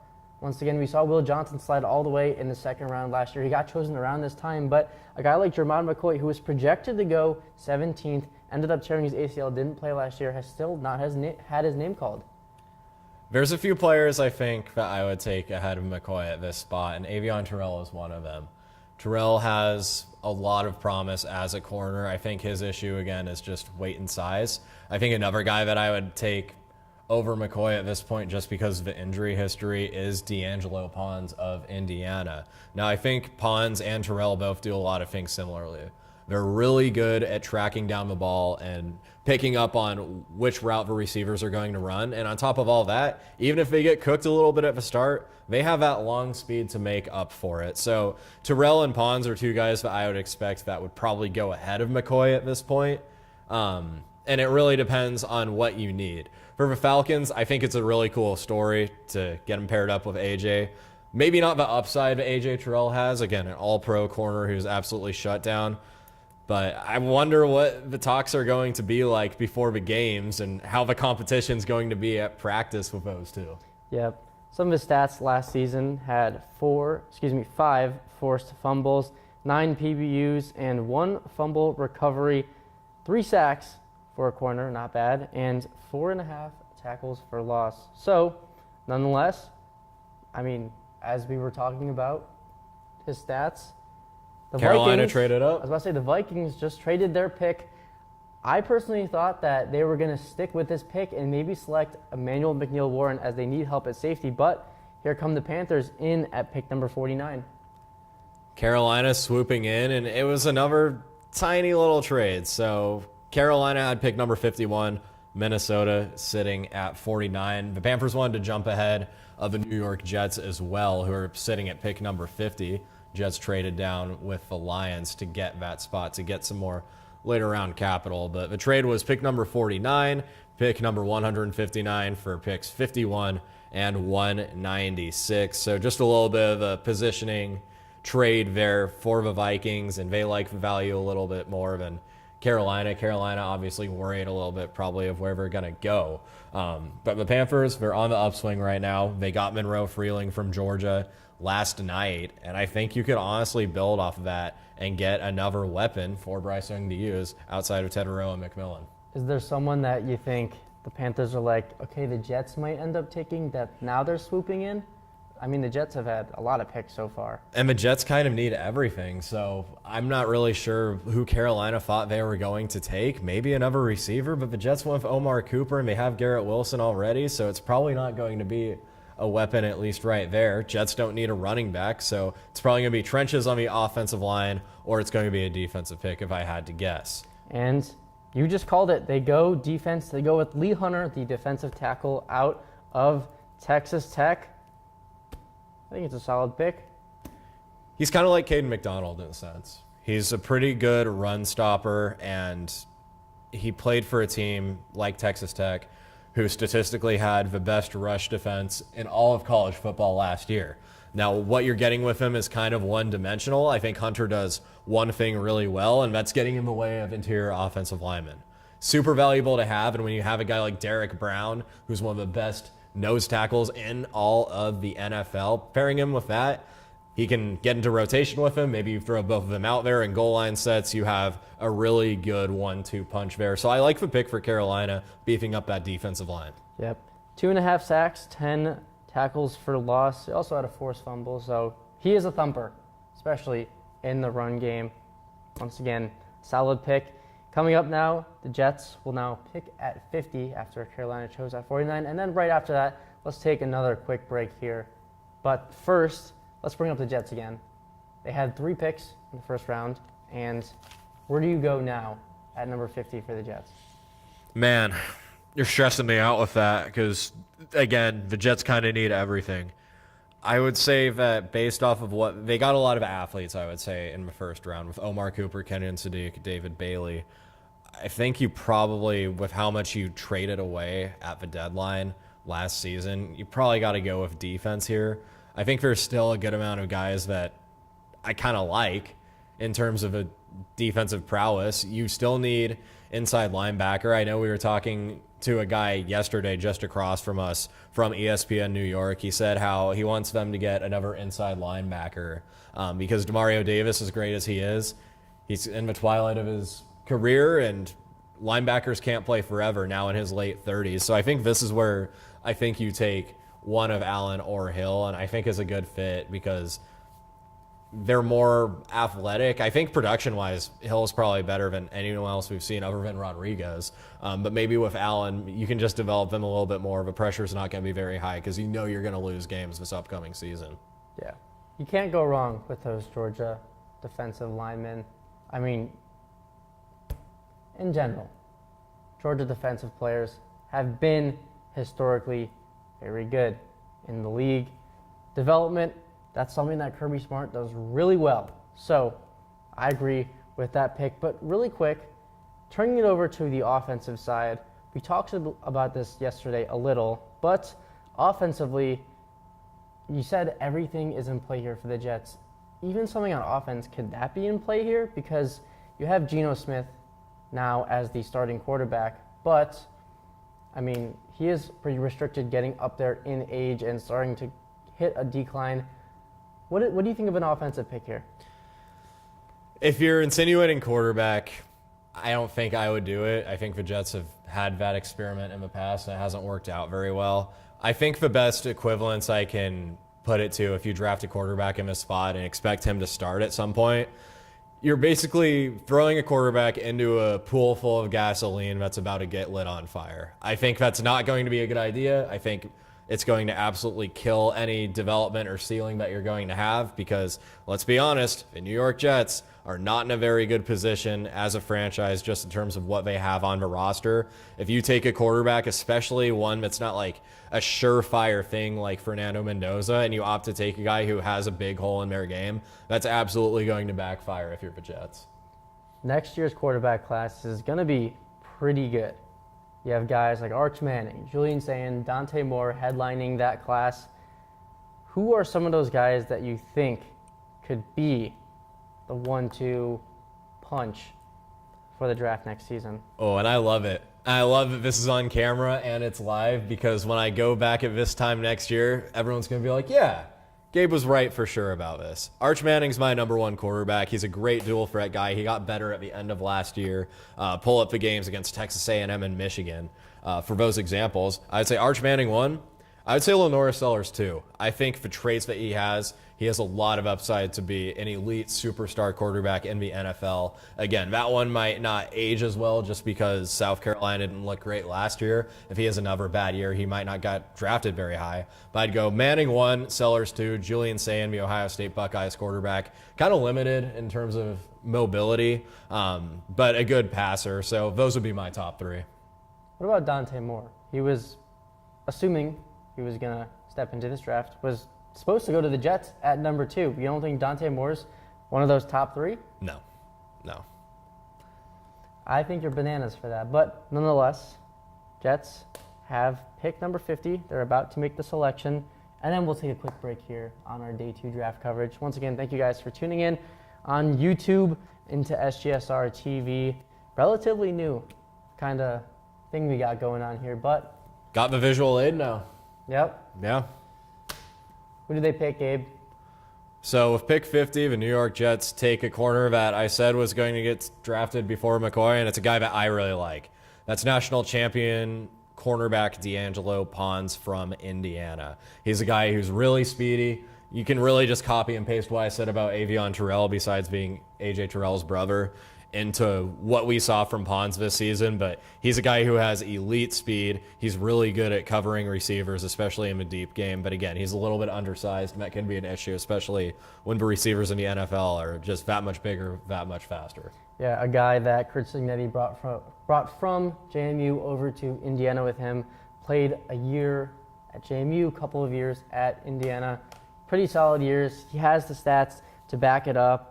He had a pick 6, which was the infamous pick 6, the first play of the Oregon game in the semifinals last year. But other than that, 4 tackles for loss, 11 pass breakups. So, I mean, throw to him. He is undersized, but he's good at jumping routes, and he also can get his hands on the ball despite being a little undersized. Yeah, and I think maybe I'm a little bit hopeful with this because I've been burnt in the past by cornerbacks that are a little bit undersized or just underweight. But I really like those cornerbacks, those guys that are really fast, that are able to mirror routes just exceptionally well. There haven't really been a lot of case studies where it works out at a professional level, but I'm holding out hope for it. And a guy like Avion Terrell or D'Angelo Pons going to the Jets, I think is one of those guys is going to break that stigma that they have. And then I'll be right eventually. Yep. The Vikings are now up with pick number 51, but before that, we'll take a quick break. We'll call it like a 4 or 5 minute break or so on day 2 of our coverage of the 2026 NFL Draft. So don't go anywhere. We'll be right back here in just a few moments.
Welcome back to day 2 of our 2026 NFL draft coverage here on SJSR TV. Once again, thank you for joining us on the YouTube. And Gabe, we currently sit at, well, the Jets just made pick number 50. That was D'Angelo Pons out of Indiana. What do you think about that pick? Oh, love it. Absolutely love it. He's a guy who is really good at mirroring routes. He's really good with speed. Very athletic, just undersized. But I think with what the Jets have right now at corner, which isn't really a whole lot at the moment, Avi, I think that was a really strong pick. And when we look at the other 2 picks that happened while we were on break, pick number 51, Jake Golday, the linebacker from Cincinnati. Another linebacker that went ahead of Allen and Hill, went off the board to Minnesota. I want to talk about the Vikings and their draft so far, but also get to what Green Bay did with Brandon Sissy, corner from South Carolina, going off at 52. I was about to say, for the Packers, a lot of hype around them last year. Ended up falling short in the wild card to none other than the Chicago Bears. But for both of these NFC North teams, I like the picks. I can't say the same about Minnesota. I think what you did in the first round when there were better run stuffers on the board like Caden McDonald, you take a guy like Caleb Banks. I would even say some guys that went here on day 2, like Lee Hunter, would have been a better option than Banks.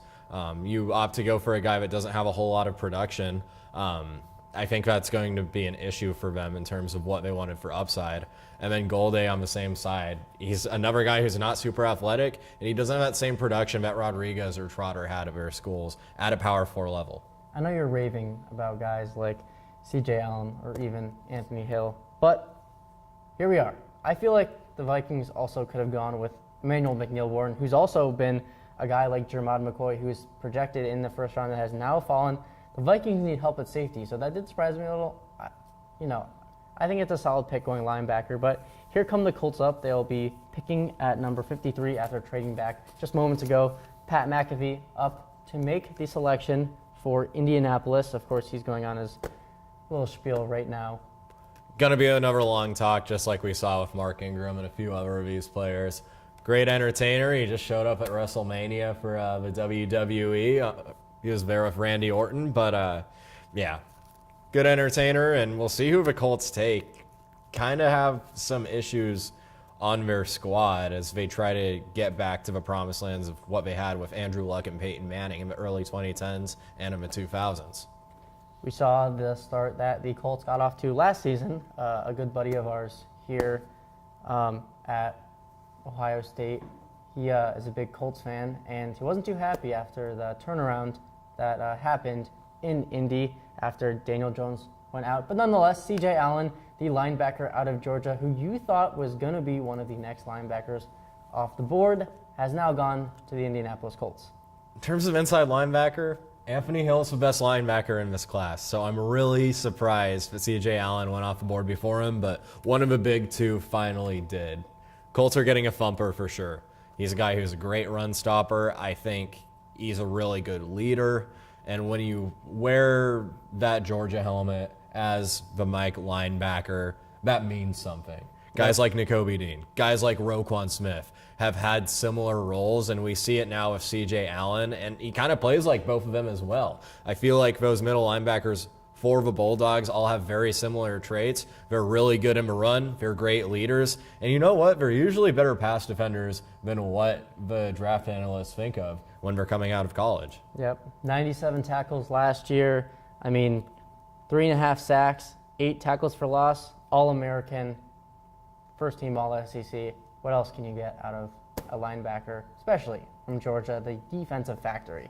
Well, I'm just excited because the Colts have been building up their defensive line. I think their pass rush is in a good spot in terms of a future. You also have a guy like DeForest Buckner up front clogging up the middle, and now having a guy who can fill in like C.J. Allen. It fits a need for the Colts, and I think it was just a home run pick in terms of value at that spot.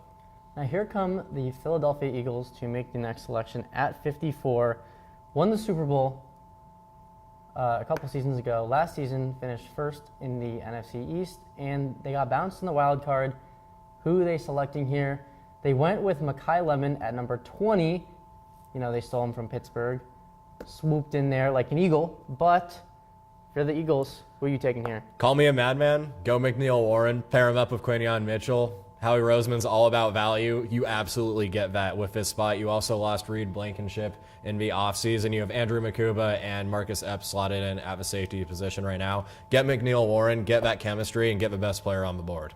Yeah, and I mean, from Emmanuel McNeil Warren, certainly we'll hear his name very soon, but they end up going with the tight end position. Dallas Goedert currently, who got a lot of touches last year, has a new teammate in Eli Stowers out of Vandy. We just talked about him not too long ago, but Stowers is now a Philadelphia Eagle. Stowers, a former quarterback and then transitioned over to that tight end spot, really was the number one guy for the Vanderbilt Commodores last season and the season before that for Diego Pavia. He's just an athletic freak. He has the size, he has the speed. And when you're looking at what the Eagles have in that tight end room right now, yeah, Dallas Goedert has been here for 8 seasons. He's going into his 9th year.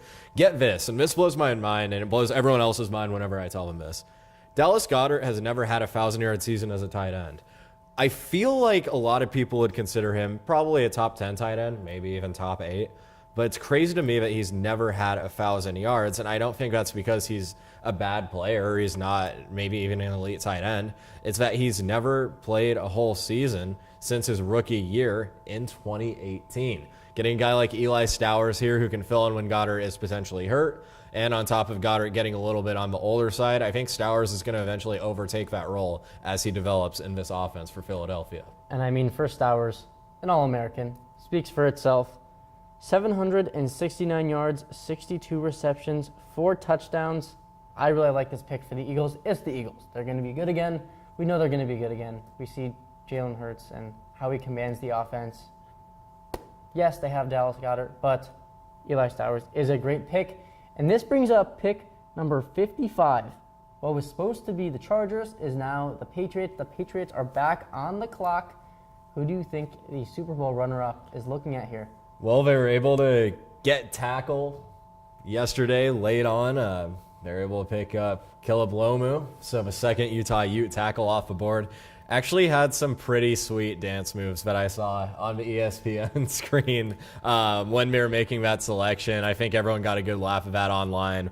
I want to see what it was specifically because I feel like it was a pretty good dance. Yeah, man, he's just going around shaking. Hold on. You think I can get this? You think I can bust it down? Let's see it. All right. The stage is all yours. So he's like a bird. If I get this close to the camera, can they see me well, or is it too far? I think you're a little up close, but just try. I'll do it. Yeah, try coming back here and doing it. Like maybe off to the side a little bit, like right there. Okay, I can see the screen too, because man, he moves his hips a lot. So yeah. Ooh, and he's like shaking the behind too. Like, oh my God. Oh, man. Nothing gets me more fired up than a guy with charisma. Caleb Lomu did that. I'm not an offensive tackle, so I probably looked a little bit more stupid when I did that. But, oh, man.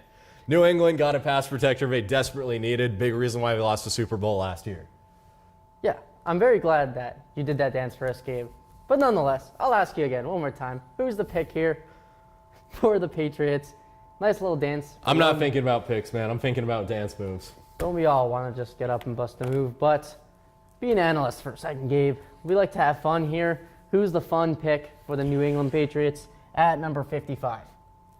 I say you add another guy on the defensive side. Mike Vrabel has done a great job revamping that defense in just one season. I think, again, Anthony Hill is the number 1 value pick at this spot. Yeah. I agree. I mean, if you're the Patriots, they have the tools. They certainly do. They made the Super Bowl last year. Some would argue that their path wasn't as hard, playing a couple of backup quarterbacks, but they made it. They looked pretty solid up to the Super Bowl, got dominated by the Seahawks. I think we'll see the Patriots make another deep run this year. I don't know, man. I mean, I don't know. I think they got, and I mean, obviously they won those games, so that means something, and they got to a point where they had a good record. They did have a very easy schedule, and especially once we got to the playoffs, a lot of those quarterbacks were banged up. I think the path is going to be a lot tougher, especially with the additions that these contending teams have been making up to this point. team like Buffalo has really improved their defense with TJ Parker. They still have some other late round picks to play with. The Chargers are still going to be good. They're able to get their offense a little bit better with, or defense better with Mesidor. So I think there's a few different spots that are going to be a lot tougher next year in terms of the schedule for New England to go back to the Super Bowl in back-to-back years. The AFC is tough. Baltimore, another team that's made some really good moves here in this draft, and they made a new coaching change, changing up the culture. Another team that is going to be competitive to try to dethrone New England. Yeah. If I'm the Patriots, I really like the pickup of Kevin Byard. We saw him last year in Chicago have a solid season, but addressing some of those needs, I mentioned a little earlier that I feel like the teams so far in the draft have been going priority first, whether that's been questionable choices or not. We were talking a little bit about the break, about how you feel some of these GMs and these front offices think and how their thought process is. I think they're thinking, what is something that we could do that can change our team landscape going forward starting now, starting the beginning game one of the 2026 season. How would you describe that? What would you say some of these GMs or these teams are thinking about in the front offices at the draft right now? Well, I think there's some teams that are planning more for the future, Avi. I think a team like the Los Angeles Rams at pick 13 took a guy like Ty Simpson. I know we're about to hear of a pick for the Patriots, so I'll hold off on that just for a moment because New England is about to get another guy to join the dance master and Caleb Lomu.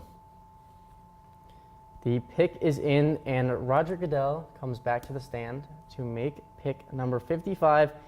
It's Gabe Akis out of Illinois. The edge, deep edge class. What can you say about him? He's a fast guy. I think he has a really good motor. The one game that I called with him playing last year was at Geese Memorial Stadium when Ohio State went there and kind of gave Illinois the belt, let's be honest. But Gabe Akis didn't really show up, at least on that film, but he certainly did for a lot of the other parts of the season for the Illinois Fighting Illini. Again, he's a guy who's going to give you everything he's got. He's got some speed, and I think that's a pretty solid spot for New England to grab another guy on that front seven to try to just, I wouldn't say you need to add like the chicken or the pork into the crock pot, but you need to add maybe a little bit of spice or pepper or something like that because the defense was pretty good last year. Gabe Akis just gives another layer, another rotational guy to Mike Vrabel's defense. Yep. 11 sacks, 13 and a half tackles for loss, 3 forced fumbles, even had pass deflection. So not bad for Akis out of Illinois. 27 career sacks as well, so he was a really good part of that Illinois group that kind of underwhelmed last season, if we're being honest. I know we had those playoff hopes, especially with Luke Altmaier, another guy who's in this draft class, but they just weren't able to put it together. Gabe Akis, though, certainly the best Illinois Fighting Illini player going to the next level professionally. Yep. This brings up the Jacksonville Jaguars. Pick number 56 for the Jags. Who is your target if you are Jacksonville? So there is a report that came out about how Travis Hunter is going to play more cornerback than receiver, most likely. I think if you're going to play more cornerback, you're going to have to dial it back a little bit wide receiver just because of the durability demands of those two positions. So I would say maybe get another wide receiver here. If not, get a guy like McNeil Warren who can help you in the secondary. They used to have a really bad secondary, got a little bit better this year, but still not where you need it to be to win Super Bowls. Yep. And once again, I mentioned a few times how some of these players are sliding. Can't wait to see where McNeil Warren and Jermod McCoy end up as they go with the tight end out of Texas A&M, Nate Borkisher. For me, I was expecting Max Clare, pardon me for saying but I thought Max Clare was going to be the next tight end off the board. I thought there were about to be 5 different tight ends off the board before he went, and that's not a huge slight to him. It's just this tight end class is really deep in the middle part of this draft. I think Max Clare, again, probably your best option there at that point at a tight end position just because the only thing he doesn't do great is block. Borkisher, though, played at Texas A&M, was one of the favorite targets outside of Mario Craver and also KC Concepcion on the outside for Marcel Reed to throw to. But this is also the fourth Texas A&M player to get drafted in this draft so far. So, again, there's not really a whole lot that the Jaguars have at the tight end spot. Trevor Lawrence needs weapons. I thought it was going to be a receiver. They opted to go tight end. Still a similar idea. Yeah. And I like the interesting point that you brought up about Travis Hunter playing more cornerback. Will they start looking for a wide receiver soon? Will they address those wide receiver needs in the near future? Do you think so? Well, they do still have Brian Thomas, and he did have a pretty underwhelming year last season. He was banged up quite a bit, and I think that had to do a lot with his production taking a little bit of a nosedive. Picking up Jacoby Myers on a deal with the Raiders at the trade deadline was huge for Jacksonville because down the stretch he was an impact guy. He wants to stay in Jacksonville. Parker Washington filled in when a guy like Thomas wasn't able to go or before Jacoby Myers got to Duval. So I think there's pieces in there for the wide receiver spot. It's just depth-wise, especially with some of those injuries. Travis Hunter also getting hurt. He was another wide receiver for Jacksonville, and they expected him to have a huge role in this offense. I think you still need more depth in the wide receiver room. This would have been a good spot to do it in, but the Jaguars kind of do need a tight end because right now it's Brenton Strange. Strange is great. I don't know if he's a tight end one. We'll see if who they just selected is going to take over that spot. Probably not right away. This brings up the Bears at pick number 57. With their first selection in the first round, they took Dylan Thieneman, the safety out of Oregon. Chicago, who do you think the Bears are choosing at 57? Well, a bunch of good run stoppers went off the board, and I think both of us talked about this off air. That's kind of something that the Chicago Bears struggled with at times last season, and that's something that they needed to address. The guy that I really like in this position, and he's a guy that I raved about in the preseason before Iowa State actually ended up playing their football games. Big boy Dominique Orange, just right in front there. He's a great run stuffer. Again, he doesn't do a lot on paper, I would say, statistically. But again, you don't really need that when you're an interior presence like Dominique Orange is. And you know what? I'm not going to say interior presence. I'm going to say interior force. That's how powerful he is, and he's really strong at getting to the point of attack against these centers and these guards. So I would say that's the pick here. Yep. I'll just give my input. I really think the Bears need to go linebacker here. If I'm them, I'm going with the guy who you've been raving about, Anthony Hill, who numbers weren't quite there this past year, but once again, he has the potential to really elevate his game to the next level. Well, absolutely, and he's an athletic freak. In terms of inside linebackers, like I've said before, I think he's the best one in this class, even though he's been falling a little bit. You got TJ Edwards and Devin Bush right now at the linebacker spot, so guys that are kind of getting into the 30s, maybe you add a little bit of youth. I also don't know if you want to keep going forwards with Bush and Edwards. Both of them have been pretty serviceable, but Hill has that upside that I don't think either of those guys have at their age. Yeah, and I mean, losing Tremaine Edmonds was a pretty big blow to that Chicago defense. Lost both their starting safeties, replaced both of them with Dylan Thieneman. So they do pick unless they trade it, they do pick a few picks after this at 57. But I really think that linebackers to play here. Kobe Bryant slotted in as the projected starting free safety too. I think Bryant does a lot of good things well, but why not add another guy? Maybe McNeil Warren, who people thought the Chicago Bears might have taken in round number 1. They went Thieneman instead. I think that was a great pick. I mean, Thieneman can just play. He's one of those guys. He's a football player for sure. That's a big reason why Coy Perrick, the safety for Minnesota, hit the portal and went to Oregon to try to fill in the shoes of what Thieneman left behind. Perrick, a guy who might be a first-round pick next year. Really like what the Ducks are doing on defense and the developmental job that Dan Lanning has done in Eugene so far. But back to the point of Emmanuel McNeil Warren, he's right there, and Chicago could use another young, dynamic safety in that secondary. They could. I mean, going back-to-back safeties is pretty interesting. So we'll see what the Bears do end up choosing. The pick is in at number 57. So they know who they're taking already, but, I mean, safe to say, whoever they pick, I think it'll be a good pick. Chicago's in an interesting spot, too. because the Lions had a down year. We don't know if they're going to come back to that upswing just because of the things that Ben Johnson was able to do with that offense. Now he's the head coach of a divisional rival in the Chicago Bears. Bears looked promising. Caleb Williams took that step forward that they desperately needed. A lot of good receiver options there. DJ Moore going over to Buffalo, though. A lot of money tied up to him, but off the books now for the Bears. Green Bay's always solid, the 7 seed in this previous NFC playoff round, I would say. And the Packers are a team that are going to be competitive as well. Minnesota, who knows what they're going to do with McCarthy or Murray at quarterback.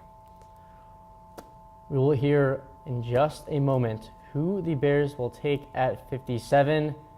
Their speaker has made their way to the podium to make the next selection at 57. It will be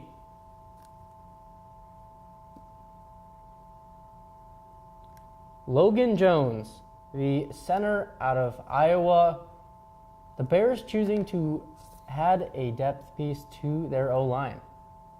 So I was raving about a center on yesterday's show because I think there's some teams that are maybe just one interior commander away from really taking the next step on their offensive line. That was not Logan Jones. I think Logan Jones is actually a pretty fine prospect, and going in the late second round, I think is probably good value. Again, he's just a tough guy. He's a leader. He does all the fundamental stuff super well. That's what you expect out of an Iowa Hawkeye offensive lineman. So I think he really fits what the Chicago Bears want to do with a ground and pound, especially with Kyle Monangai there being a power back slammer. Got him from Rutgers last season. But I really, really, really like Jake Slaughter from Florida, who I think a lot of people thought was the number 1 center in this draft class. I absolutely did. And he's another guy who's just a tough, physical leader who's battle-tested in the SEC. I think Logan Jones is a pretty good pick. I think he's very serviceable for what the Bears did. He's just not personally my number 1 center in this draft class. Yeah, playing in the Big Ten, out of 756 snaps, not a single pressure or sack allowed. It was a surprise when Drew Dahlman, the center for the Bears, who at 28 retired, which came out of nowhere, but the Bears replace him with their first pick of the second round at 57. This brings up 58. The Cleveland Browns are now on the clock. Actually, the pick is in, and in just a second, they will make that selection. Also, not bad footsteps to follow into. Tyler Linderbaum, pretty successful in the NFL level, now a Raider, used to be an Iowa Hawkeye center.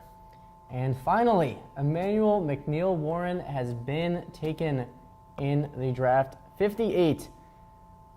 The safety out of Toledo, a projected first round, is going to be a Cleveland Brown.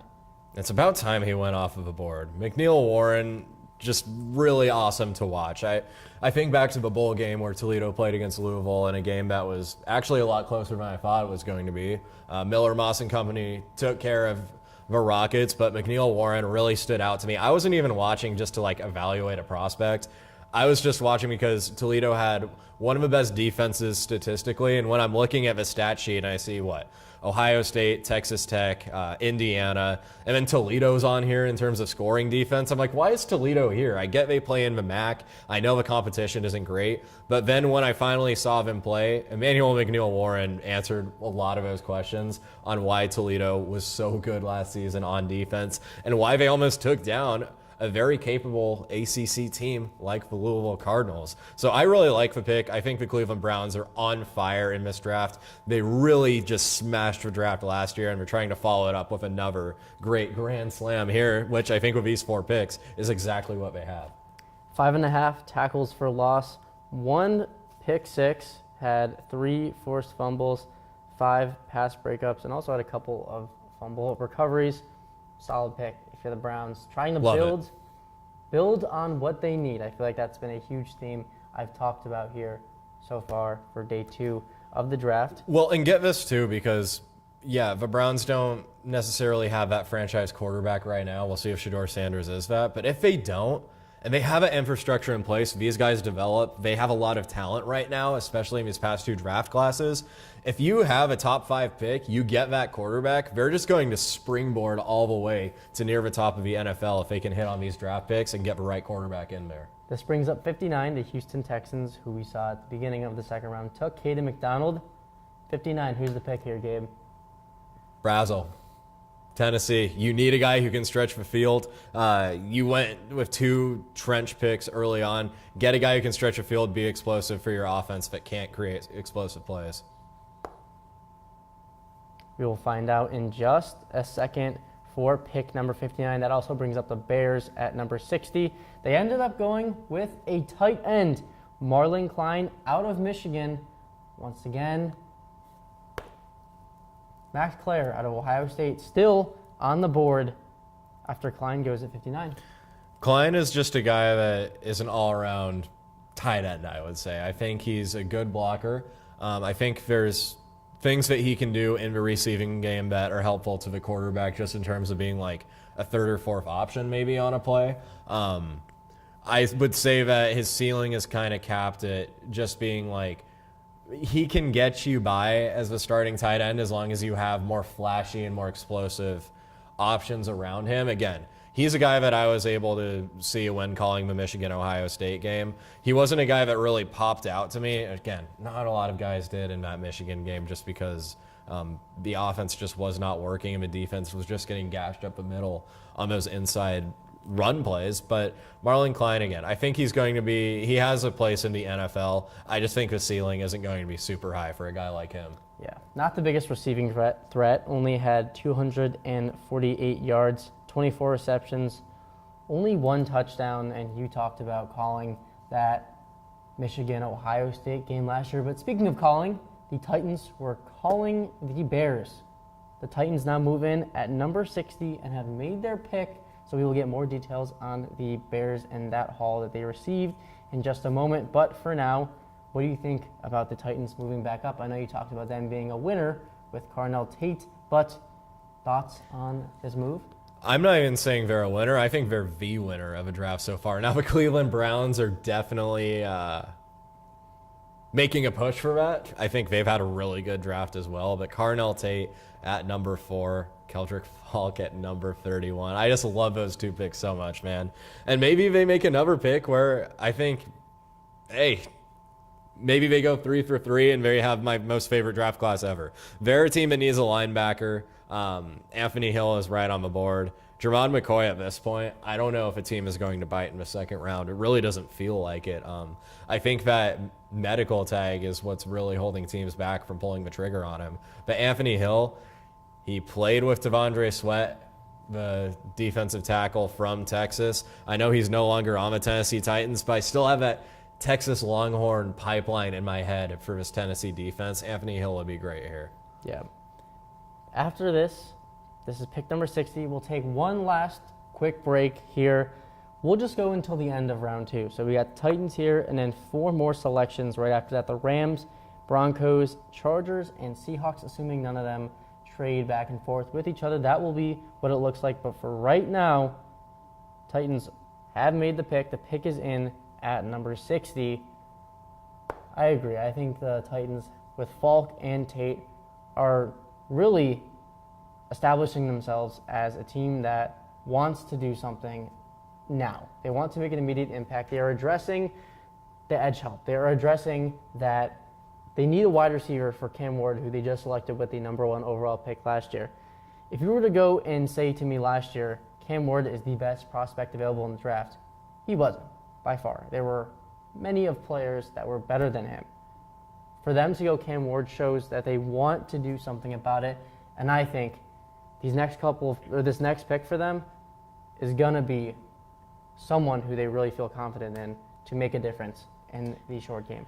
Yeah, it's difficult, man, because when you're sitting at that number 1 spot and you need a quarterback, and there's one there that can kind of pull you out of the mud, sometimes you got to just take that risk. I think Cam Ward, their future is going to be bright for him. I think he does a lot of things well, and I also think that the offensive line just failed him a lot at times last year, whether that be the offensive line or it took him a while to make a decision in the pocket and he was just getting drilled. It's a tough spot to be in. Also doesn't help when you don't really have a whole lot of receivers that could create separation and be a safety blanket for you. Carnell Tate absolutely does that. I don't even mind it too much if they double dip and take another receiver, here in day number 2. And another position we might want to go for, why not running back?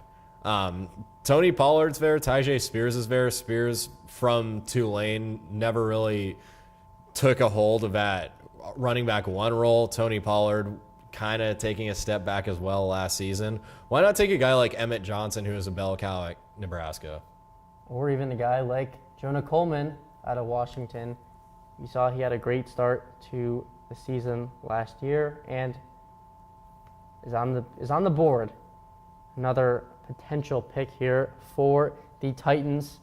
Jeffrey Simmons up to make the selection at number 60.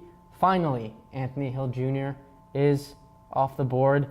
He goes to the Titans at 60 out of Texas. This is just textbook. You want to move up in the draft and get a guy who's on a fall before anyone else beats you to the punch, you do it. Tennessee Titans, officially 3 for 3 in my book. Anthony Hill does so many things well. He's an athletic freak at the inside linebacker position. And when you watch him play, whether it be on film or like I was able to do when he played against Ohio State in Columbus early on in the season in 2025, man, he flies around, he makes plays, he's very versatile in what he can do as a linebacker at the Mike position, and I absolutely love this, especially with a team that's up and coming. Similar to TJ Parker, he had the same issue in terms of the numbers. A couple seasons ago, 16 and a half tackles for loss, 8 sacks. This past season, 7 tackles for loss, 4 stats. Although the numbers took a decline, potential. I truly think that Hill has the potential to be a game changer, and I definitely agree that the Titans have gone 3 for 3, but do you have any final words before we go to break? Tennessee, keep doing what you're doing. I think they're doing a really good job of building up this young roster, and I think Robert Saleh is going to have a lot to work with, especially on that defensive side of the ball as Cam Ward continues to develop with Brian Dable at offensive coordinator. Yep. The Rams are now on the clock at 61. Only a few picks left here for us to cover of the 2026 NFL Draft Round 2. So we will take a quick break here on SGSR TV. We will be right back in a few minutes. Thank you again for tuning in on the YouTube, and we will be back in just a second.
Welcome back to our Day 2 coverage of the 2026 NFL Draft here on SGSR TV.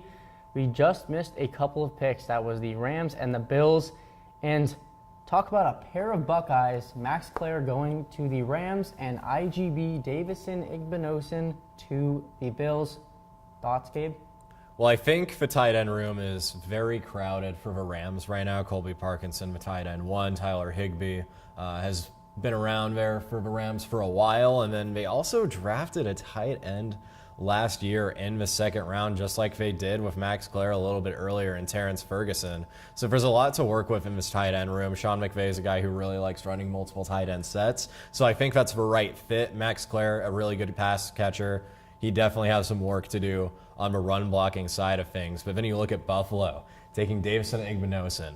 Igbinosun, one of those guys who is really good in man coverage, but gets a little handsy at times, but can absolutely force turnovers, which the Buffalo Bills desperately need. They needed secondary help. I think these are two guys that are going to make really good additions for these two teams. Yep. Last year for the Buckeyes, Clare had 448 yards, 43 receptions, couple of touchdowns, had a monster game against Rutgers. That was when some of those wide receivers for Ohio State, Carnell Tate and Jeremiah Smith, were out. He can really perform in a big game. I mean, I feel like Max Clare is a game changer. He is, and it's kind of tough to assess where he is in terms of if he was a high-volume guy. He certainly wasn't that at Ohio State, although he got used a lot, whether in motions or just disguises. He still caught a good amount of receptions.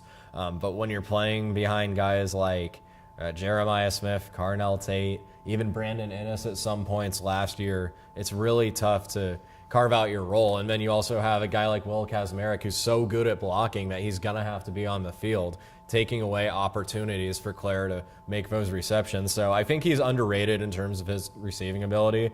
I think you'll see that a lot more in the NFL level, that he can definitely go for some really big games, a good chunk of 80-yard games with this tight end machine that the Rams have. But I like the pick overall. I think Clare's a really good tight end. And then for Igbinosun, 8 pass breakups, couple of interceptions, and half of a tackle for loss. Obviously, on the outside, isn't going to get to... he was really good in the tackle game, but not getting to the quarterback, of course, not causing that many tackles for loss, being that one-on-one cornerback that he did, the physical cornerback he did. Well, I would say his speed, I think, is part of the issue on why he gets holding penalties, just because he'll get beat right off a release. But outside of that, if he can clean that up, even if he gets burnt a little bit, I think he'll be a serviceable corner in the NFL. Yeah. This brings up the Chargers, and they have pick number 63, our second to last pick here on the show. They select Jake Slaughter, the center from Florida. You just raved about him. They need help on the O-line. They address it. We saw the Patriots and how they essentially dominated them in the trenches. What do you think about this pick, Gabe? Absolutely love it. Jake Slaughter is a guy that I know he had rankings and ratings, I guess, where he was kind of in this range in terms of where people found the big board. I had him way higher. I think he was a guy that you could absolutely have confidence in taking at the beginning of round 2 and starting him right away. Love his pass protection, and although he doesn't always get the push that he needs in terms of moving those big defensive linemen out of the way on running plays, he still gets the right positioning on them, and he still creates holes for his running backs to go through. I think when you're looking at guys on tape, Slaughter's a guy who is just, I think he's a guy who's going to be a very serviceable lineman on a good Chargers team for a very long time. And how about that? They invest in Joe Alt. They invest in Rashawn Slater. Now you have Jake Slaughter at center. Jim Harbaugh is probably drooling right now at what he's created up front. Yeah, and think about how last year Joe Alt was limited. Didn't play as much. So with a healthy O-line, I think that the Chargers can really take it to the next level and give Justin Herbert the protection that he needs. But this brings up pick number 64. The Super Bowl champions are once again on the clock for our last pick at number 64. You called it. Jadarian Price went in the first round, number 32, to the Seahawks. You calling your shot for this last pick? I mean, I may as well. I think the Seahawks are going to do something weird here. I think they're going to go off the menu a little bit with what they try to do. I think edge rusher is probably the next biggest need. Again, it's tough to poke holes in a team that just won the Super Bowl. Running back was definitely their biggest need. Jermod McCoy maybe is the pick here for the Seahawks. Again, I think they just go off script. I think they probably go with an edge rusher that we might not even be thinking about at this point. How about a guy like Danny Dennis-Sutton of Penn State, who is able to put up pretty good numbers at a Big Ten school with some serious competition. He's an athletic guy. He's very physical. He's very disruptive. I could see the Seahawks taking a guy like him at this spot. 8.5 sacks last year, 12 tackles for loss, 3 forced fumbles, and also 3 pass breakups. So numbers-wise, according to the stats, it's not a bad selection at all. Guys that can produce at a Power 4 school that might be a little bit underrated because of one specific part of their game, those guys are typically people who pan out pretty well, or at least carve out like reasonable starting time when they get to the NFL. I think Dennis Sutton is definitely a slept-on guy and can make an impact with the Seahawks in that rotation on the edge. We're starting to get towards the end. Once again, we will wrap up shortly. Thanks for tuning in to us here on the SGSR TV YouTube channel. But I asked you this a couple of times. Now that we're at the end, Gabe, one final time, or at least we talked about the Titans a lot. So let's not talk about the Titans, but let's flip it to the opposite side. Maybe a pick out of round 2 specifically that made you question some things. What was a pick that we have seen in round number 2 that you might think could have been better? Dezon Stribling, right off the bat at pick number 33. If you're the San Francisco 49ers, the reports came out that you're willing to field offers for a trade. You were probably getting offers for a trade for how many trade-ups and trade-downs we've seen in the second round. Stribling's a guy you probably could have gotten later in the second round, probably, at where you were sitting at. If you wanted to trade back and gain more assets. So it's a head scratcher to me because Denzel Boston plays in a similar way, and I think he produced better, especially in an offense where the Huskies didn't throw the ball as much as Ole Miss did. So I think that's the biggest. I'm a little confused on the pick, but Kyle Shanahan, he's an offensive guru. He probably knows a few things that I don't. Yeah. I will say, at the same time, Denzel Boston's a big physical guy. Did the Niners just get a big physical wide receiver? They did. They have Mike Evans. Although Mike Evans is getting towards the back end of his career, maybe they could have gone with a guy like Denzel Boston. Who knows? But Stribling's a big guy too, though. He's the same archetype as Denzel Boston and Mike Evans, I would say. I think he's a little more, I guess, more of a product in terms of he's developed more and he's really, I wouldn't call a speedster, but he's a good route runner and he could really be a threat down the field. Finally, at pick number 64, this brings up Bud Clark, the safety out of TCU, to wrap up our, at least second round, but our coverage as well. What do you think about this pick for the Seahawks? Bud Clark's a disruptor in the passing game. I think he's a guy who can force a lot of turnovers at the NFL level, but you're going to need to tackle better if you want to start, especially for a team that just won the Super Bowl. Seahawks obviously needed some safety help. They lost Kobe Bryant in free agency. I think Clark can help kind of patch that hole up, but there's definitely development left in his game to take it to the next level. Again, he's great in pass defense, can definitely work in the running game, and also open field tackling. Yep. That'll do it for us. Any final thoughts, Gabe? It's been fun. Had a great time in Pittsburgh last night. Glad we were able to drive back this morning and get to do this on the studio. So many great things on tap. Big plans this summer for Scarlet and Gray Sports Radio. A lot of good softball and baseball coverage coming up in May as well. Just really happy to have you guys with us here for this special draft coverage. Yeah, but also for SGSR in general, make sure to keep your eye out for a lot of more video content and I guess more content in general here coming up on Scarlet and Gray Sports Radio and SGSR TV. For Avi Schoenberg, my partner, Gabe Eaker, we thank you for joining us in our 2026 NFL draft coverage. I was ahead of the NHL games that are currently going on right now, but without a doubt, we thank you once again. We also thank the NFL, They gave us a great experience in Pittsburgh, and we're covering it now. That's how much fun we had yesterday, and that's how much fun Fun's a way to put it. we had fun. Fun's a way to put it. We had fun. It was a long day. We had fun. But thank you guys for joining us on SGSR TV for day 2 of the NFL 2026 draft coverage. Once again, I'm Avi Schoenberg and Gabe Eaker. We'll see you next time on SGSR, the Scarlet and Gray Sports Radio Network.